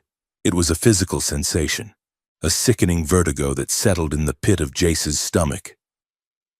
It felt like a hook had been embedded in his chest and was being slowly pulled out, dragging his heart with it. The guard removed his boot. "Stay down, human, unless you want the next one to be lethal." Jace lay on the floor of the empty suite, gasping for air, listening to the receding footsteps. He slammed his fist against the carpet, a curse tearing from his throat. The Ethel Guard was a floating fortress, a cathedral of war built from dark metal and bioluminescent circuitry. It smelled of ozone and antiseptic, the smell of power that had been scrubbed clean of morality. Lyriel was not taken to her royal quarters. She was marched directly to the medical wing, into a chamber she remembered from her childhood, the ritual sanctum. It was a sterile, circular room dominated by a surgical cradle in the center. Complex machinery hung from the ceiling, looking less like medical equipment and more like instruments of interrogation. Chancellor Voren stood by a console, his back to her. He turned as the guards shoved her inside. He looked calm, paternal, and utterly terrifying. "Leave us," Voren commanded. The guards bowed and exited, the door sealed with a heavy thud that vibrated through the deck. "You look tired, child," Voren said, his voice smooth as oil. "I am not a child," Lyriel said, standing tall despite the exhaustion dragging at her bones. "And I am not a traitor. Voren, I know about the shipment. I know about drones." Voren sighed, a sound of disappointed patience. He walked over to the cradle, running a clawed hand along the leather restraints. "You have been infected. Lyriel, the human, influence. It has clouded your judgment. Paranoia is a common side effect of an improper bond." "Do not lie to me," she snapped. "We found the messages. You are working with the Warhawks. You want the treaty to fail. I want the Empire to survive." Voren roared, his composure cracking for a split second.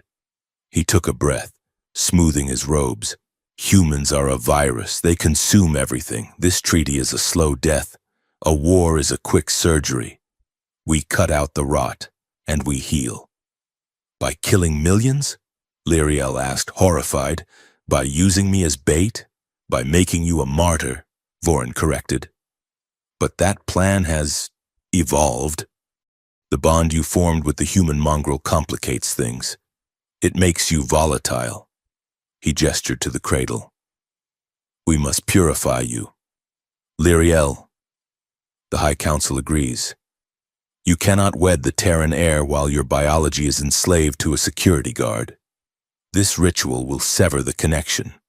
It will scrub the neural pathways that the human imprinted upon you." Lyriel looked at the machine. She looked at the canisters loaded into the delivery system. They were black cylinders with silver warning labels. She recognized them. "That is not a purification serum," she whispered, backing away. "That is the neurotoxin, the same biotech from the smuggler's dock. It is a modified strain," Voren said, advancing on her. In high doses, it kills. In controlled doses, injected directly into the caudal nerve, it burns away recent memories and emotional attachments. It will leave you clean, empty, ready to do your duty. It will lobotomize me, Lyriel realized. You do not want a princess. You want a puppet? I want a queen who listens.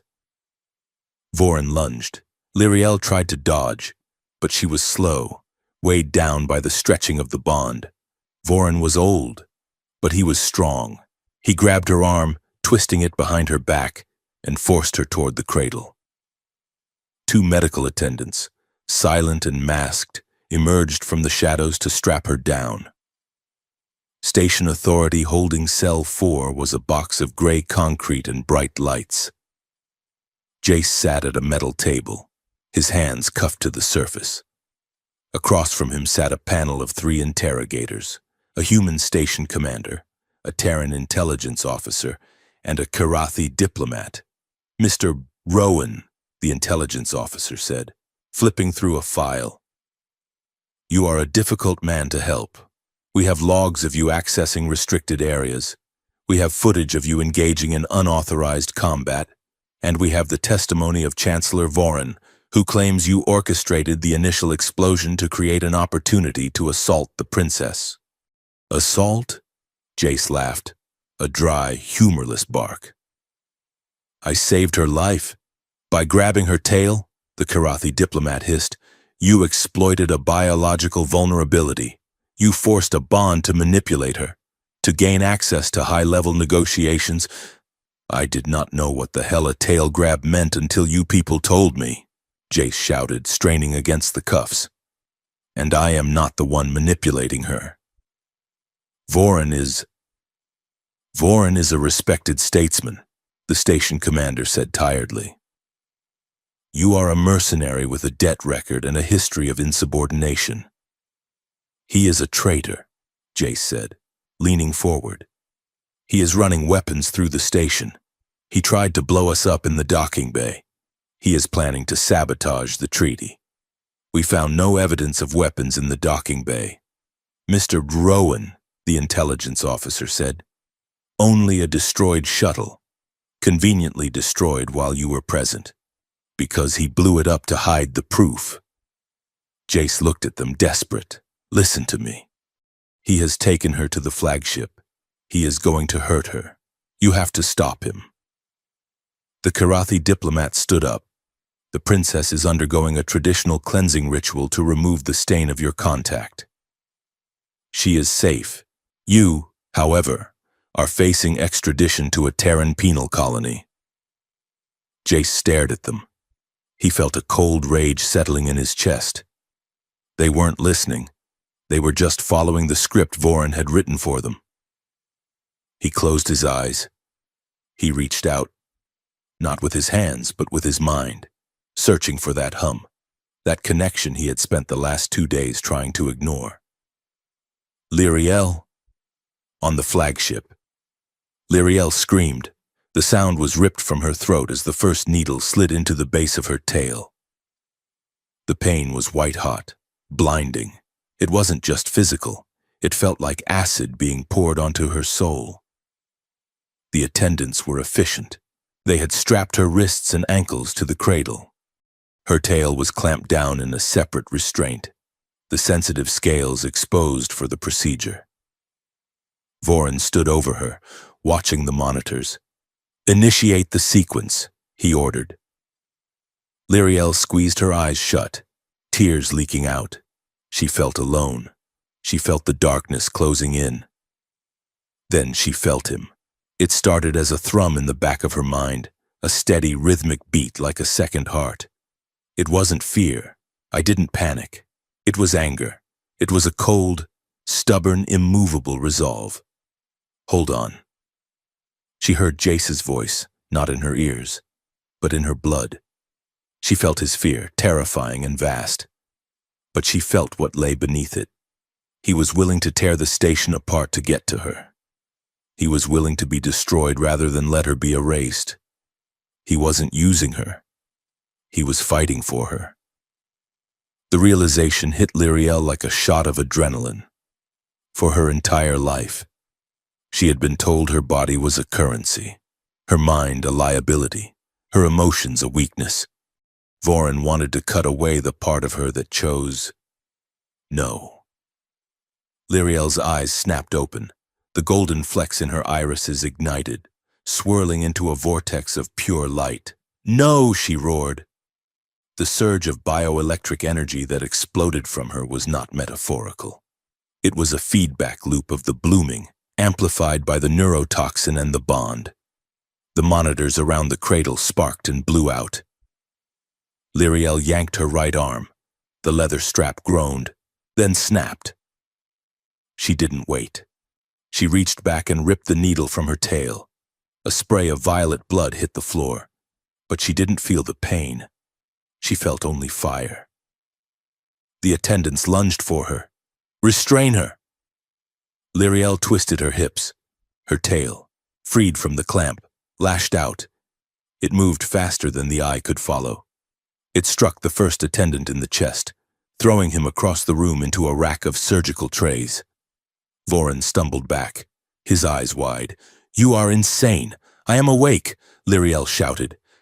She ripped her other hand free, then her legs. She slid off the cradle, swaying, blood running down her leg. But she looked like a vengeance goddess carved from amethyst. She grabbed a scalpel from a tray. She didn't attack Voren. She turned to the communications console on the wall. "Stop her!" Voren screamed to the remaining guards. Lyriel slammed her hand onto the interface. Her wrist comp, still worn, interfaced instantly. She didn't try to send a message. She hacked the feed. She bypassed the ship's internal blockers and broadcasted a signal on every open frequency within 10,000 kilometers. In the interrogation room, the holographic projector in the center of the table flickered to life. The station commander jumped. "What is this?" Jace looked up. A giant, distorted image of Lyriel appeared in the air. She looked wild, hair disheveled, blood on her tunic, her eyes glowing. Behind her, the sterile white of the ritual chamber was visible. "People of the station, delegates of the council," her voice cracked, raw and fierce. "I am Princess Lyriel of the Kirathi Empire, and I accuse Chancellor Voren of high treason." The Kirathi diplomat in the room turned pale. "Turn it off. He has conspired with the Warhawk faction to sabotage the peace treaty." Lyriel continued, her voice booming through the speakers. "He attempted to destroy the docking bay. He is currently attempting to use illegal neurotech to silence me." "On the screen." Lyriel tapped a command. A stream of data, the encrypted messages she and Jace had found, began to scroll rapidly beside her face. "Look at the signatures. Look at the orders. He is not protecting the Empire. He is selling us to the grave." Suddenly, on the feed, guards tackled her. The image spun wildly. There was a sound of a struggle, a shout of defiance, and then the feed cut to static. Silence reigned in the interrogation room. Jace looked at the station commander. "You wanted evidence?" "There is your evidence." The commander looked at the blank space where the hologram had been. He looked at the scrolling text that had been captured on the room's recording buffer. He stood up. He looked at the Kirathi diplomat, who was frantically tapping on his comms. "Commander," the diplomat stammered, "the princess is unwell. She is delusional. She hacked a military-grade channel and broadcasted encrypted logs," the commander said slowly. "That is not a delusion. That is a briefing." The commander turned to the guard at the door. "Unlock the prisoner." "Sir?" the guard asked. "Unlock him." The cuffs clicked open. Jace stood up, rubbing his wrists. He looked at the commander. "I need a ship." The commander hesitated. Then he nodded toward the door. "Lieutenant Holloway is a pilot. He has a fast shuttle in Bay 6. He has been complaining about the red tape all week." I suspect he might be sympathetic to a rescue mission. Jace nodded. Thank you. Go, the commander said. Before I get orders to stop you. Lieutenant Holloway was a young man with a shaved head and a look of perpetual boredom that vanished the moment Jace sprinted into the hangar. I heard the broadcast, Holloway said, already keying the ignition sequence of a sleek, unarmed courier shuttle. That was some speech. Can you fly this thing through a flagship's defensive grid? Jace asked, jumping into the co-pilot seat. Defensive grid? No. But the Ethel Guard is currently docked. Their shields are down for maintenance cycles, then I can get us to the hull before they know we are coming. Getting inside is your problem. Just get me close, Jace said. The shuttle screamed out of the docking bay, engines flaring blue. Jace stared out at the viewport. The Ethel Guard loomed ahead, a black mountain of metal against the stars. I am coming. Lyriel, he projected the thought, hoping the bond could carry it. Hold on.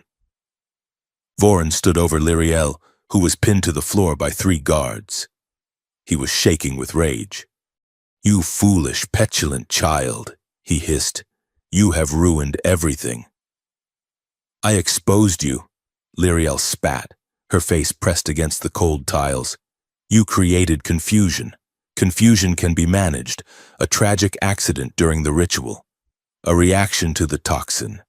That explains everything. The Empire will mourn you, and then we will go to war to avenge you. He turned to the head guard. Take her to the detention block. Prepare the lethal dosage. We finish this within the hour. The shuttle slammed into the side of the Ethel Guard with a bone-jarring crunch. Holloway had rammed them directly into the waste ejection port on the lower decks. That is my parking job. Holloway grinned, blood trickling from his nose. You are up. Rowan. Jace kicked open the hatch. He didn't have a gun. He had his stun baton and a fire axe he had grabbed from the shuttle's emergency kit.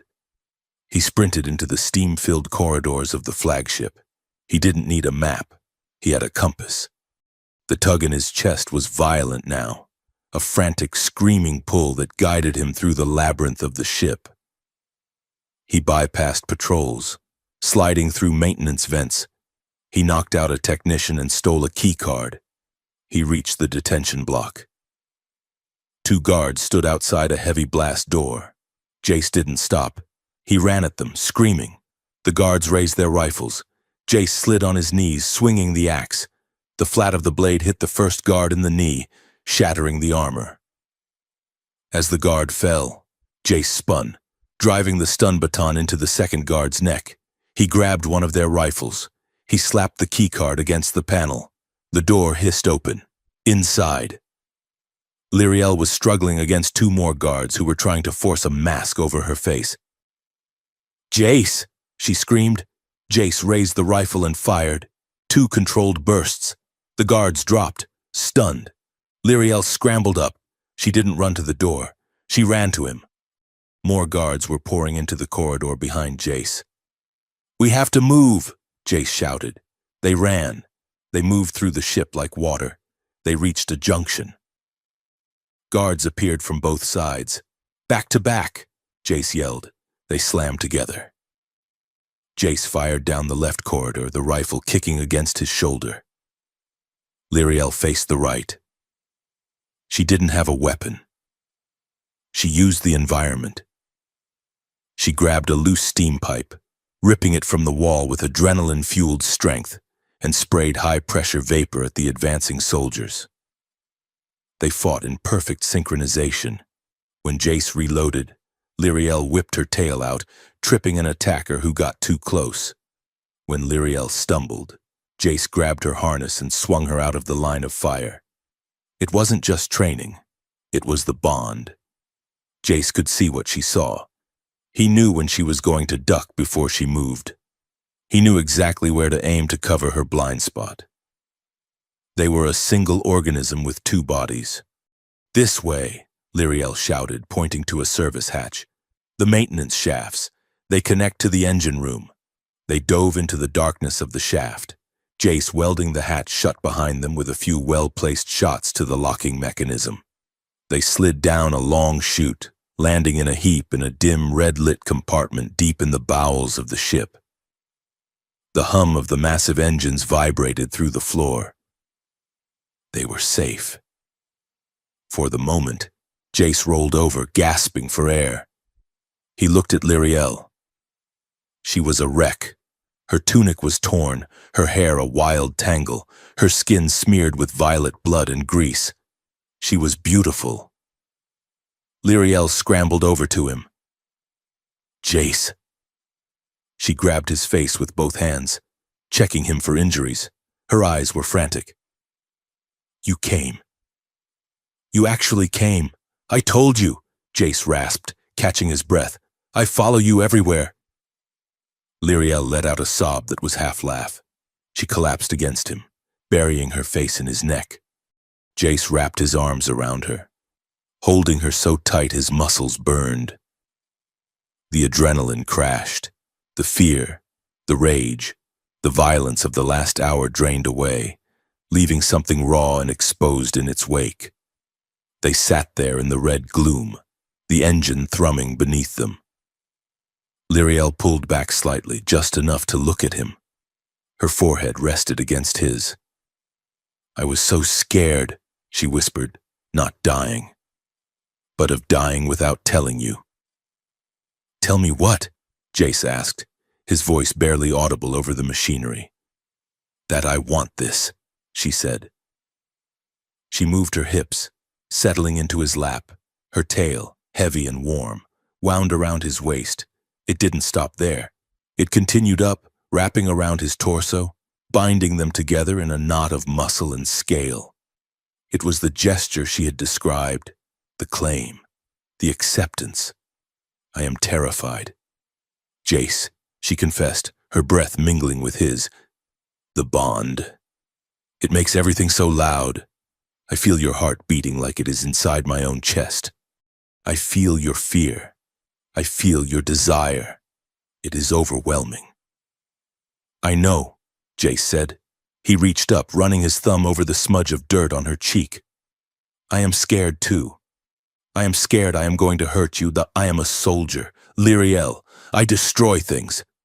You saved me, she countered fiercely. You are the only thing that has ever saved me. She leaned in, her lips brushing his. I do not want to be a princess tonight, she whispered. And I do not want you to be a guard. I just want to be yours. Jace looked into her golden eyes. He saw the choice there. It wasn't biology. It wasn't politics. It was just her.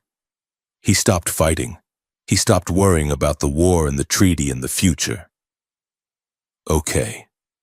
Jace breathed. He kissed her. It wasn't gentle. It was desperate. It was the collision of two people who had been running for their lives and had finally found the finish line. The bond flared, blindingly bright, blindingly. Jace felt her sensation, the slide of his hands on her skin, the heat of his mouth, mirrored in his own mind. It was a feedback loop of intensity that made the world dissolve. They sank down onto the metal grating. The red lights cast long shadows over them. The scene faded into a blur of impressions, the trembling of hands, the whispered promises in the dark, the feeling of being completely, utterly known, the sensation of her tail tightening around him, an anchor in the storm, holding him safe as they surrendered to the gravity that had been pulling them together since the moment he caught her. Later, minutes or hours, time had lost its meaning. They lay tangled together on the floor, covered by Jace's uniform jacket. The ship hummed around them. The danger was still out there. Vorin was hunting them. The war machine was grinding into gear, but in the quiet of the maintenance room, there was peace. Lyriel lay with her head on Jace's chest. Her tail was still wrapped around his leg, lazy and content. She traced the scar on his collarbone with her finger. We have to go, she said softly. I know, Jace said. He stared up at the pipes overhead. Vorin is going to report me dead, and he is going to say you were kidnapped or killed. He will try to fire the weapon, Lyriel said. The orbital platform. That is his end game. Then we stop him, Jace said. He sat up, wincing as his bruised ribs protested. He pulled Lyriel up with him. She looked at him. She looked different. The fear was gone. In its place was a steel-hard determination. We stopped him, she agreed. Jace picked up the rifle. He handed Lyriel her torn sash, which she tied around her waist with a decisive knot. They stood up. Partners? Jace asked, holding out his hand. Lyriel took it, her tail flicked, wrapping around his wrist. Partners, she said. They turned toward the hatch, ready to walk back into the fire. But this time, they weren't walking alone. The bowels of the Ethelgard were a labyrinth of hissing hydraulics and throbbing coolant lines, a stark contrast to the sterile luxury of the upper decks. Here, the air tasted of recycled copper and sweat. Jace and Lyriel moved through the shadows like ghosts, their footsteps swallowed by the rhythmic thrum of the flagship's massive engines. They did not need to speak. The bond, once a source of confusion and overwhelming noise, had sharpened into a tactical razor. Jace felt Lyriel's anxiety as a cold prickle at the base of his skull whenever a patrol drew near, allowing him to pull her into a recessed alcove seconds before boots clanged past. Lyriel, in turn, felt Jace's predator calm, a grounding weight that kept her hands steady as she hot-wired door panels and bypassed security sensors. They were two halves of the same weapon. We are close to the secondary command node, Lyriel whispered, her voice barely audible over the roar of a steam vent. From there, I can access the fleet deployment logs. We need to know where Vorin is sending the ships. Jace nodded, checking the charge on the stolen rifle. Keep your head down. I sense movement ahead. 3 heartbeats, heavy tread. They waited in the dark until the patrol of armored centurions marched past, their helmet lights slicing through the gloom. Once the heavy footsteps faded, Lyriel moved. She accessed the node, her fingers flying across the holographic interface with desperate speed. Her eyes widened as the data scrolled past. It is not a deployment, she breathed, her horror bleeding instantly into Jace's mind. It is an activation sequence. What is it? Jace asked, watching the corridor. He is not sending the fleet to fight, Lyriel said, her voice trembling. He is keeping them here as witnesses, Jace. He has activated the Eye of Malachor. Jace looked at her. That sounds like a bad bedtime story. It is an orbital bombardment platform. Ancient. It dates back to the Unification Wars. It was supposed to be dismantled centuries ago. But Vorin, he hid it. He buried it deep within the atmosphere of the gas giant below us. She pulled up a schematic. The weapon was a monstrosity of black metal and organic circuitry, floating in the crushing depths of Cyclops' upper atmosphere. He has targeted the Terran relief fleet, Lyriel explained, pointing to the red trajectory lines. He is going to fire a pulse that mimics a human signature. He will blow up his own station's shielding generator, blame the humans, and use the Eye to obliterate their fleet in self-defense. Millions, Jace realized, the number settling in his gut like lead. And the treaty dies, Lyriel added, and I will be the excuse. The history books will say the weak princess allowed a human to compromise her, leading to the destruction of the Empire. We have to shut it down, Jace said. We cannot do it from here. He has locked out the remote uplinks. We have to go there, physically into the gas giant, Jace asked. Into the eye of the storm, she confirmed. Getting off the flagship was harder than getting in. The alert was general now. Vorin knew they were loose. They needed a way out, and they needed a pilot who was crazy enough to fly into a crushing gravity well.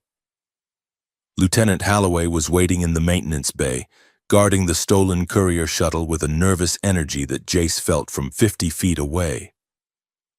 "You took your time," Holloway hissed as they slid through the blast doors. "I have fueled her up. But we have a problem. The bay doors are magnetically sealed. I cannot open them without a command code." "I have the code," a gravelly voice said from the shadows. Jace spun, raising his rifle. A stooped, elderly Kirathi stepped out from behind a stack of fuel cells. He wore the grease-stained coveralls of a master engineer, his scales gray with age and engine dust. "Kalen." Lyriel gasped. The old Kirathi bowed his head. "Little star. I heard the broadcast. I saw the logs." "You believe us?" Jace asked, lowering the weapon slightly. "I have known Vorin since we were hatchlings," Kalen spat. "He has always loved power more than his people. And I have known the princess since she was small enough to sleep in a cargo crate. She does not lie." Kalen walked to the control panel. "I will override the maglocks. But you will have to be fast. Once I trip the system, the automated turrets will go live inside the bay. Come with us," Lyriel pleaded. Kalen shook his head. "Someone has to scramble the sensors so they cannot track your vector. Go, little star. Save us from this madness." He slammed his hand onto the release lever. The massive bay doors groaned and began to part, revealing the swirling violent clouds of Cyclops below. Klaxons shrieked. Turrets dropped from the ceiling, spinning up their barrels. "Go!" Kalen roared, typing furiously to blind the targeting scanners. Jace grabbed Lyriel and threw her into the shuttle. Holloway was already in the pilot's seat, engines screaming. Jace jumped in as the first plasma bolts chewed up the deck where they had just been standing. "Hold on to something," Holloway yelled. The shuttle shot out of the bay like a bullet, diving straight down into the churning atmosphere of the gas giant. The descent was violence incarnate. Cyclops was not just a planet. It was a cauldron of storms the size of continents. The shuttle shook so hard Jace thought his teeth would shatter. Lightning, thick as skyscrapers, arced across the hull, blinding them with flashes of white and purple. Gravity eddies tossed them like a leaf in a hurricane. Holloway was fighting the controls with both hands, sweat pouring down his face. "We are passing the thermosphere," Holloway shouted over the roar of the hull stress. "The target is 20 kilometers down, in the localized calm belt." Jace looked at Lyriel. She was strapped into the co-pilot seat, her eyes closed. Her tail was wrapped tightly around her own waist. But through the bond, Jace felt a strange, vibrating hum coming from her. "Are you okay?" Jace asked. "It is loud," she whispered. "The storm? No. The weapon." They broke through a layer of dense sulfur clouds and suddenly, the turbulence smoothed out. They were in the eye of a hyper-hurricane, a pocket of stillness surrounded by walls of spinning clouds. And there it was, the Eye of Malachor. It was a massive, terrifying structure, a dark, spired citadel of metal floating in the clouds, tethered by gravity stabilizers. It bristled with ancient antennae and pulsing biological nodes. It looked less like a machine and more like a dormant beast waiting to wake up. "I am picking up automated defenses," Holloway warned. "Drone swarm incoming." "Get us to the landing pad," Jace shouted, unbuckling. Holloway corkscrewed the shuttle, dodging a stream of interceptor fire. He slammed the landing gear down onto a rusted platform jutting out from the weapon's side. "We are down! Go! I will keep the engines hot!" Jace and Lyriel burst out of the airlock. The wind here was ferocious, threatening to blow them off the platform into the crushing depths below. They ran toward the airlock of the station.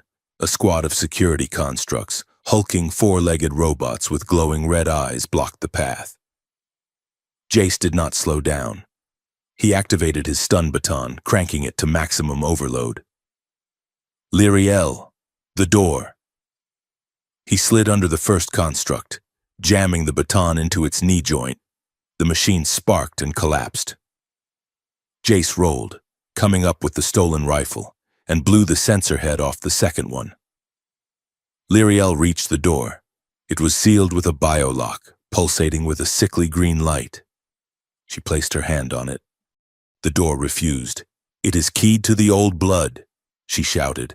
"It does not recognize my handprint. Use the tail," Jace yelled, ducking a plasma bolt. "It is a neural interface."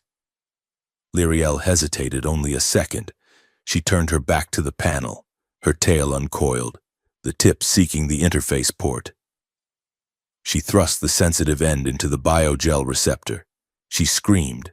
The interface was raw, invasive. The door hissed open. Jace laid down covering fire, backing into the opening. He grabbed Lyriel, who was sagging against the frame, and pulled her inside. He slapped the close command, and the heavy blast door sealed them in. The interior of the Eye of Malachor was a tomb. The air was stale, preserved for centuries. The walls were lined with bioluminescent veins that pulsed with a slow, rhythmic heartbeat. Lyriel stumbled, clutching her head. Jace caught her. "What is it?" "The memories," she gasped, clutching his uniform. "This place. It remembers. It was built during the Purge. Millions died to fuel its core. I can hear them. Jace. They are screaming." Jace felt it then, leaking through the bond. It wasn't sound, it was pressure, a crushing weight of sorrow and rage that made his vision blur. He felt the phantom sensation of burning skin, of suffocating fear. "It is too much," Jace said, seeing the blood drain from her face. "You cannot handle this. The bond is acting like an amplifier. It is funneling all that psychic noise straight into you." He grabbed her shoulders, shaking her gently. "Listen to me. There is a way to stop the pain. Kaylin told me about a field suppression technique. A way to numb the bond temporarily. I can do it. I can cut the connection." "No!" Lyriel pushed him back, her eyes fierce despite the pain. "It will protect you," Jace argued. "You are drowning in there. If you cut the bond, I am alone," she cried. "I would rather feel all the pain in the universe with you than feel nothing alone. This pain, it makes it real. Jace, it proves we are not just metal and programming. We feel." She straightened up, her tail lashing behind her. "We keep the bond. We share the load. Can you carry it with me?" Jace looked at her. He felt the crushing weight of the ancient ghosts pressing against his mind. It was terrifying.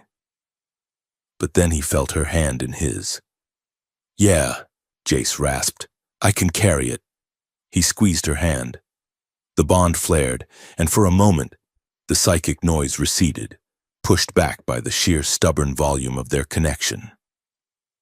"Let's go break this thing." They fought their way to the core. The station's internal defenses were active, floating sentinel droids and laser grids.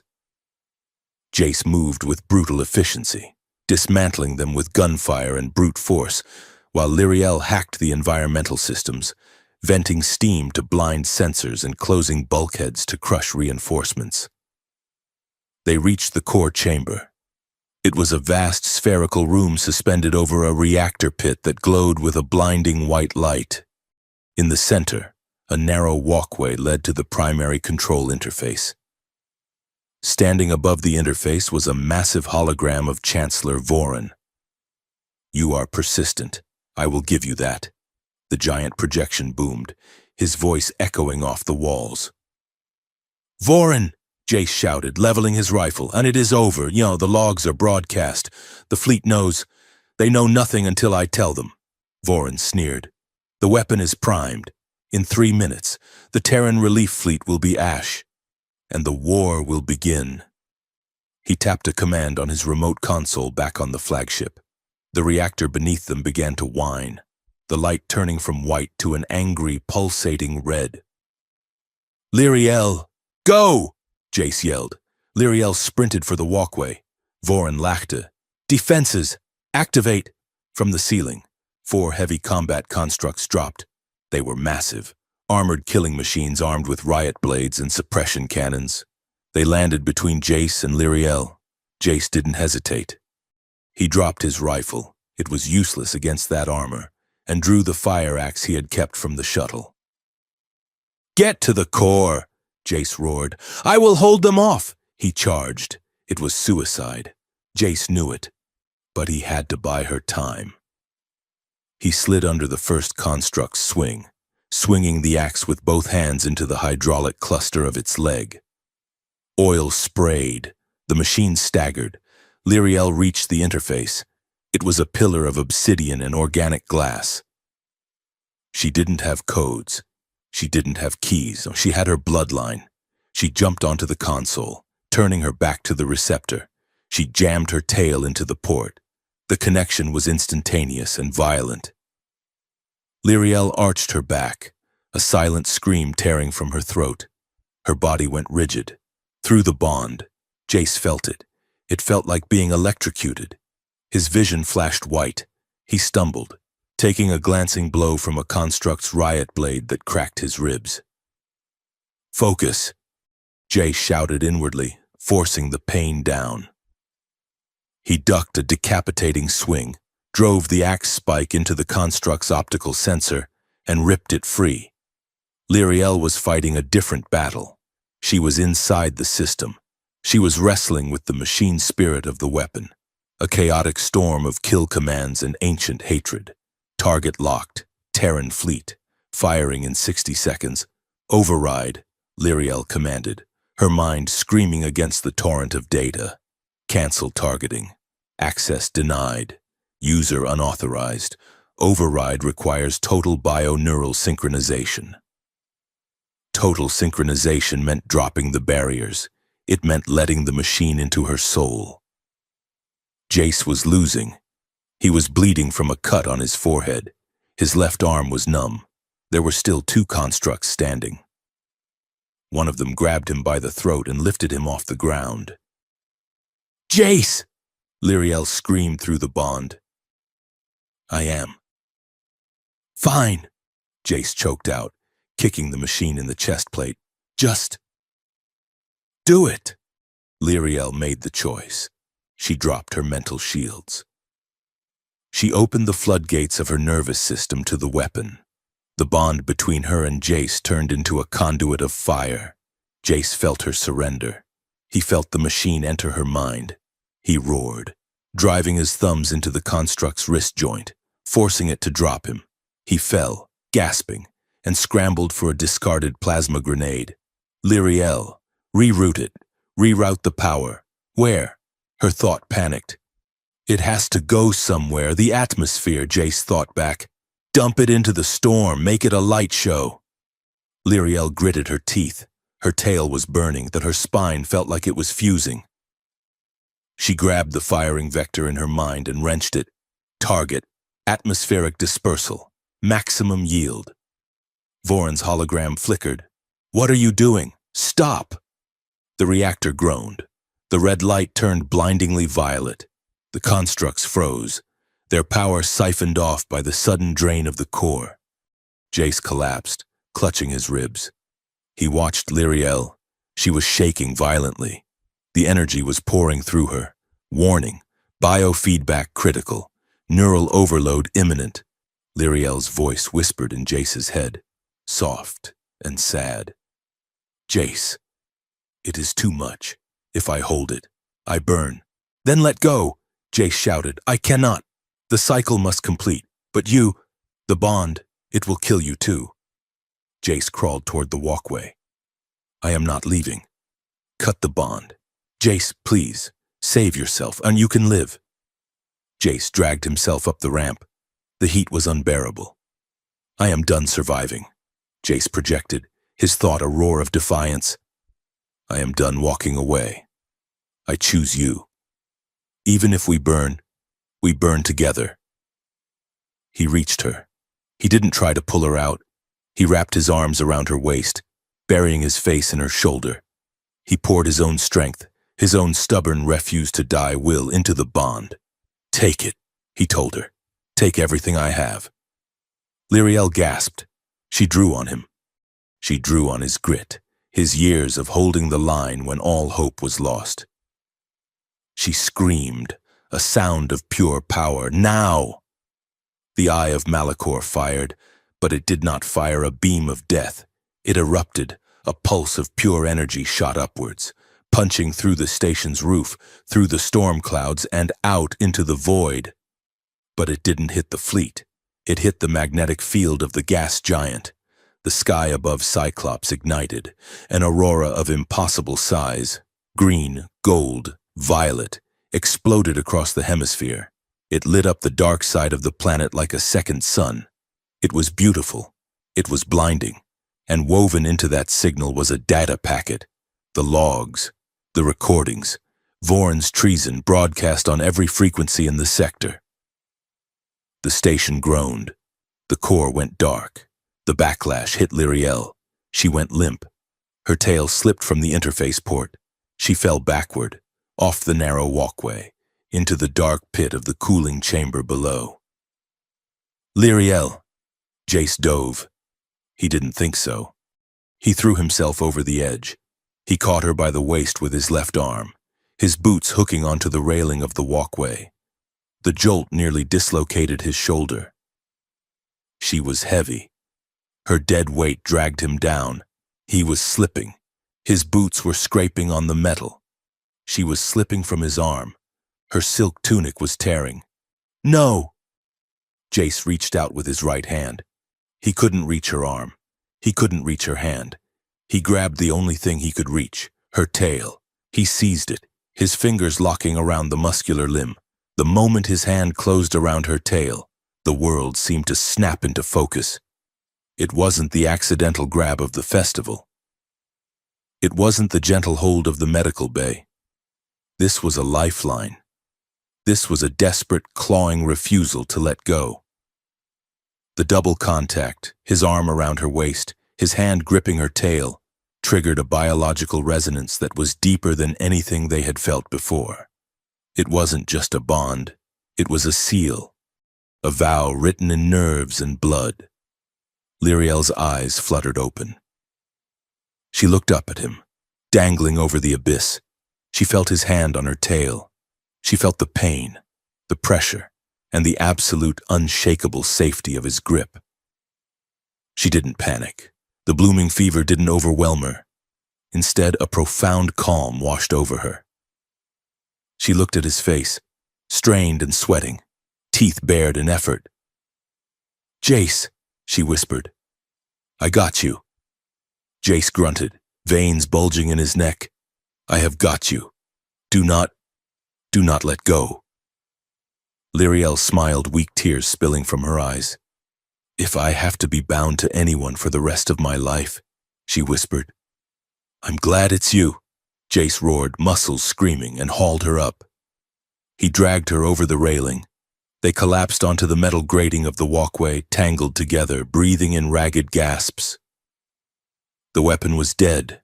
The aurora was fading above them, but the bond was singing. It was no longer a tether. It was a foundation. Jace lay on his back, staring at the dark ceiling. Lyriel lay on top of him, her face buried in his neck, her tail, bruised but functional, slowly wound around his leg, tight and permanent. "We did it," Jace wheezed. "Yeah," Lyriel murmured into his skin. "We did." The silence of the dead station settled around them, but for the first time, neither of them was afraid of the quiet.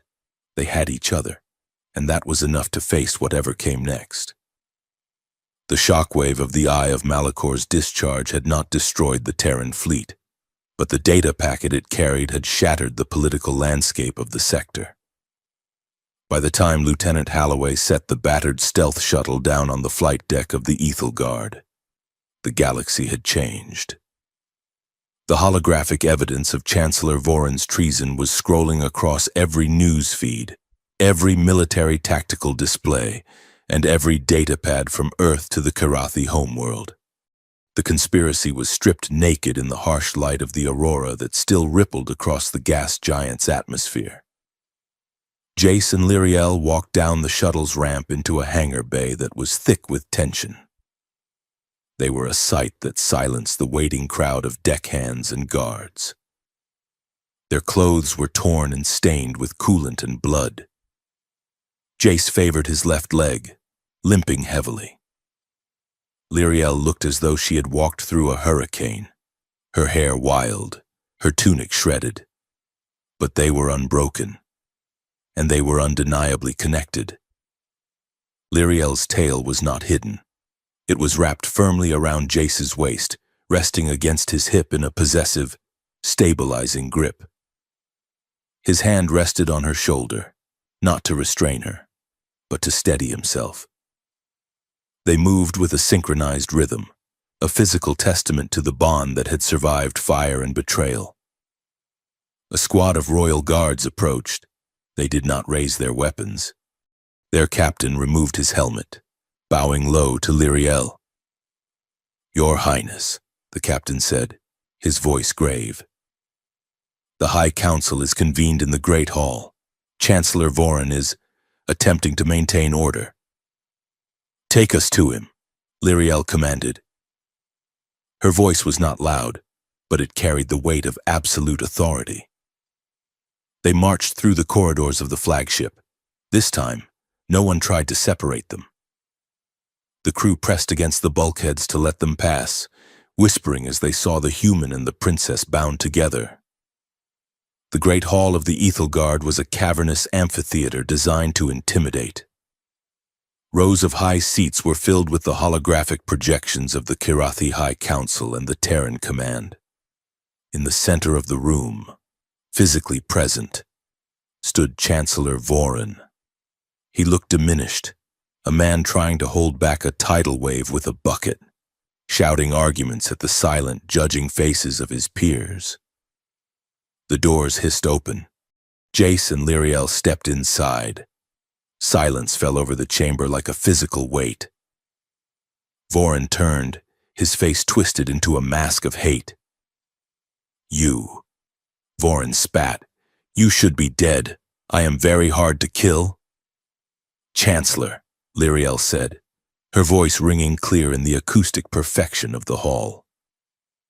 "And so is the truth."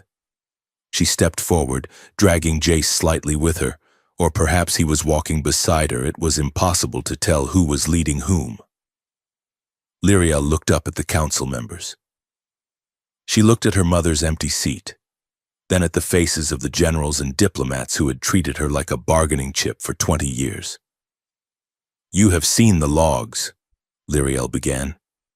"You know that Chancellor Voron conspired to murder millions to provoke a war. But the logs do not tell you why." She gestured to Voron. "He did it because he believes that peace is a weakness. He believes that control is the only virtue. And he treated me, the heir to the throne, as nothing more than a component in his machine." She took a breath, her hand tightening on Jace's arm. "I stand before you not as a symbol, not as a treaty clause. I stand here as a Karathi woman who was drugged, manipulated, and tortured because I dared to make a choice that was not approved by the state." She looked directly at the Terran representatives. "You call this bond a scandal. You call it a biological accident. But this bond saved your fleet. This connection, which you revile, is the only reason we are not at war right now. I demand that you recognize it. I demand that you respect my body and my choices. I will not be purified. I will not be married off to a stranger to seal a deal. I am the princess of the Karathi Empire, and I choose my own path." Lyriel stepped back, her chest heaving. Jace stepped forward.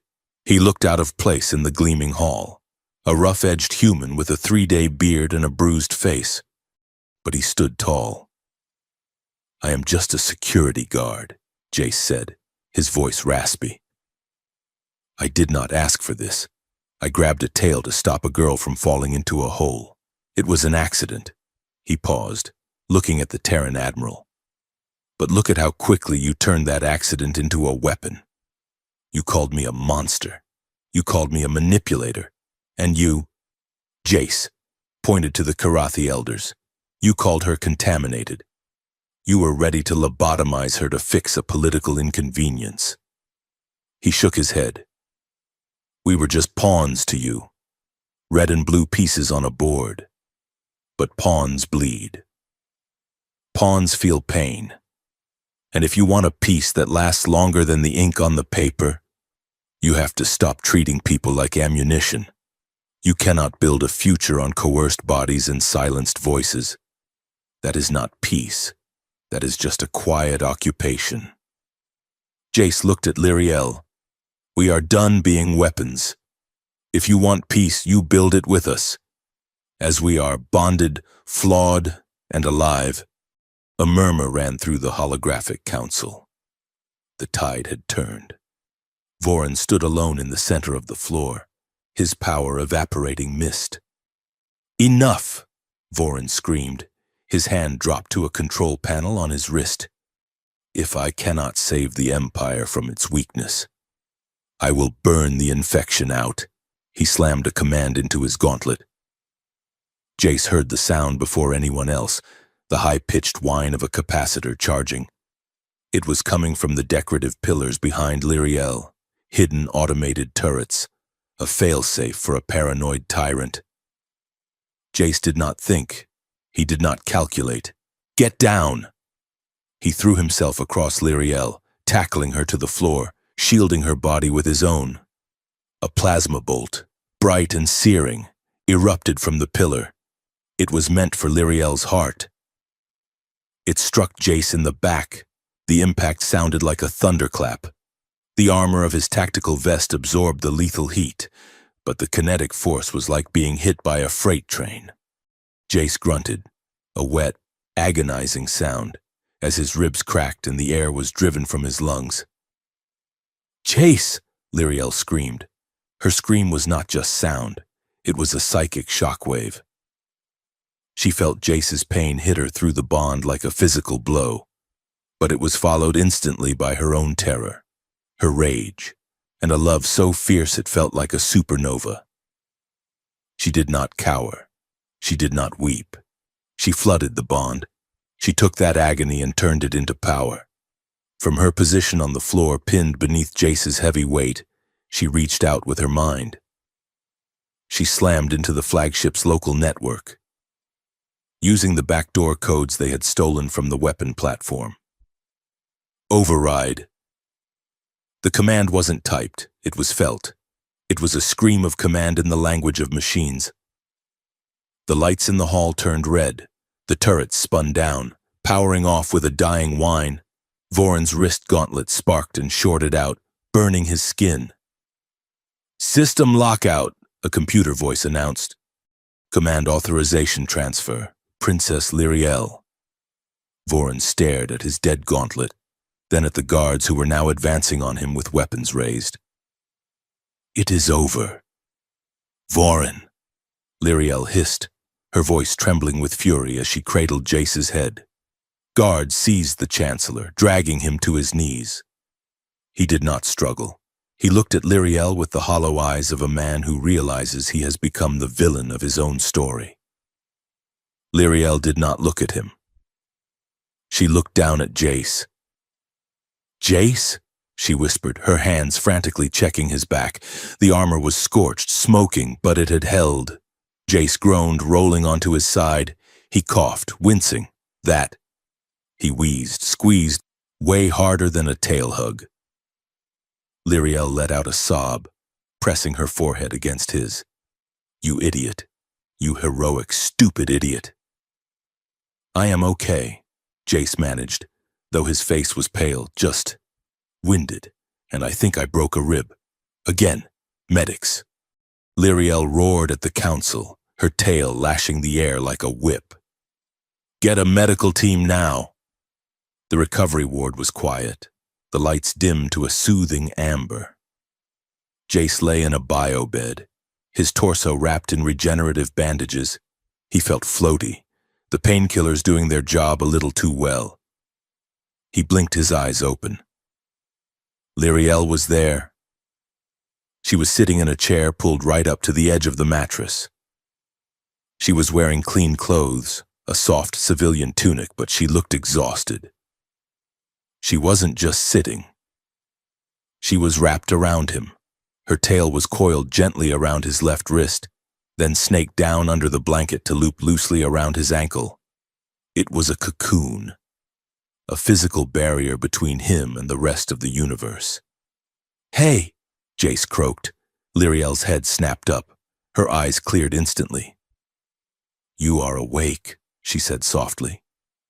Jace tried to shift, but the tail tightened just enough to stop him. "Don't move," she ordered. "The bone knitters are still running." Jace looked at the tail on his wrist. "You are doing it again." "Doing what?" "Holding on to me like I am going to float away."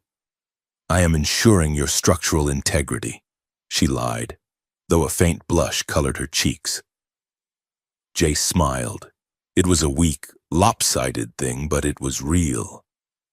The door hissed open.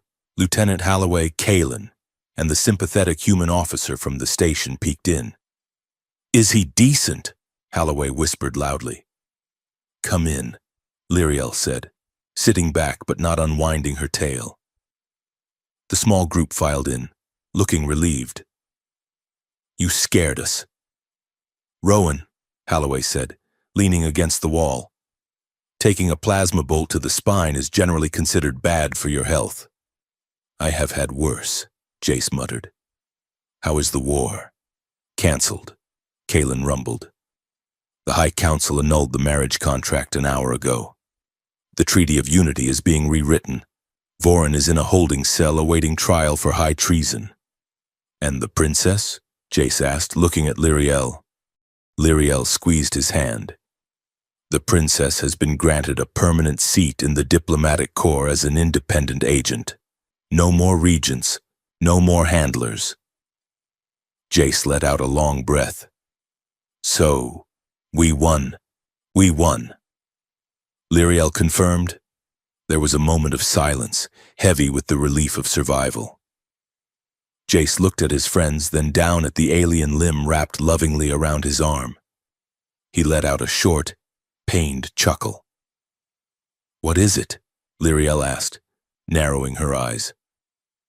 "I was just thinking," Jace said, his voice thick with sleep and drugs. "About the job description." "Which part?" "The part where I grabbed the alien princess's tail during mating season. And now she follows me everywhere I go." The room went silent for a second. Then Holloway snorted. Kalen chuckled, a sound like grinding gears. Lyriel rolled her eyes, but the affection in her gaze was bright enough to light the room. "You say that like you are not secretly grateful." "Jace Rowan," she countered. "I did not say I wasn't grateful." Jace grinned. "I just said it is a lot of work." Laughter broke out, warm and genuine. It was the sound of tension breaking, of fear finally leaving the room. 3 days later. Jace was discharged.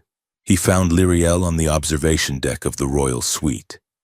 It was a private balcony with a panoramic viewport overlooking Cyclops.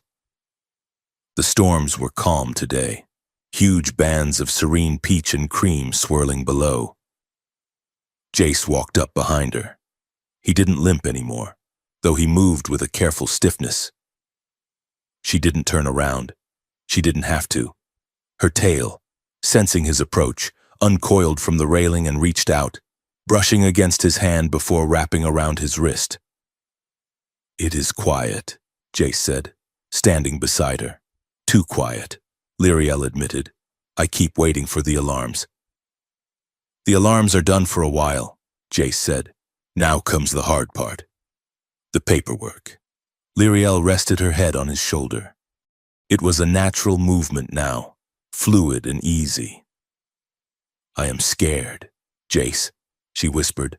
Of what? Vorin is gone. Of failing, she said. I fought for my choice. I fought for this, for us. But what if I am not enough? What if my people still see me as the weak princess who was compromised by a human? What if our love becomes a liability to the peace we are trying to build? Jace turned his arm, catching her hand in his. Lyriel, look at me. She looked up. Before I met you, Jace said, his voice low and serious. My life was just debris. I was drifting from one fight to the next, hiding behind orders, hiding behind duty. I was a ghost haunting my own life. He brought her hand to his chest, pressing it over his heart. Loving you. Being loved by you, it forced me to wake up. It forced me to live honestly. I am not hiding anymore. He looked out at the stars. Love isn't a liability, princess. It is the only reason any of this works. Vorin failed because he didn't understand that. He thought connections were weaknesses. We proved him wrong. Lyriel's eyes filled with tears. So we build something new? She asked. We build something new. Jace agreed. A future where you do not have to choose between your duty and your heart. He squeezed her hand. And wherever that goes, whether it is the crystal spires of your homeworld or the roughest mining station in the belt, I am coming with you. You have to. Lyriel smiled through her tears. You are bonded. I am choosing, Jace corrected gently. There is a difference. They stood there in the silence, watching the gas giant spin, two small figures against the infinite dark, anchored to each other by a force stronger than gravity. 2 weeks later, the station's upper promenade was simulated at dawn. The lights were a soft, rising pink, casting long shadows across the empty jogging track. Jace adjusted his running shoes. He was wearing a simple workout shirt and shorts. He stretched his arms, checking the mobility of his ribs. They were sore, but healed. He took a deep breath, a solo run, just him and the rhythmic pounding of his feet on the deck. He needed to clear his head. He started to jog, setting a steady pace. 1, 2, 1, 2. He made it exactly 50 meters, a soft whir of motion beside him, a familiar scent of ozone and vanilla. Jace didn't stop running. He just glanced to his left. Lyriel was there. She was wearing a sleek, athletic version of her royal bodysuit, running effortlessly beside him. Her hair was tied back, and her tail was swishing behind her for balance. She looked over at him and grinned. Going somewhere? She teased, her breath barely elevated. I was trying to, Jace huffed. I thought you were asleep. I was, she said. Then I felt your heart rate go up. You were leaving the perimeter. I am running laps. Lyriel, I am not defecting. Lyriel moved closer, her shoulder brushing his arm. Her tail flicked out, twining loosely around his bicep as they ran. See, she laughed. You cannot escape me. Rowan, biological imprint. Jace shook his head, but he couldn't stop the smile spreading across his face. He slowed to a walk, pulling her with him. He turned to her, breathless and sweating and happier than he had been in 20 years. I guess I am stuck with you, he said. Forever. She promised. Jace laughed. He pulled her closer, disregarding the few early morning maintenance drones buzzing overhead. He kissed her, a gentle, lingering press of lips as the station lights flared into full morning brightness. In the reflection of the viewport, silhouetted against the swirling, majestic storms of the gas giant, they were just two figures. No armor, no robes, just a man and a woman, walking side by side into a future they had reclaimed from the dark. Jace grabbed her hand. Lyriel's tail curled contentedly around his waist. Come on, Jace said. Let's go get some breakfast. Lyriel smiled. Lead the way. I will follow. Always, Jace said, and together they walked into the light.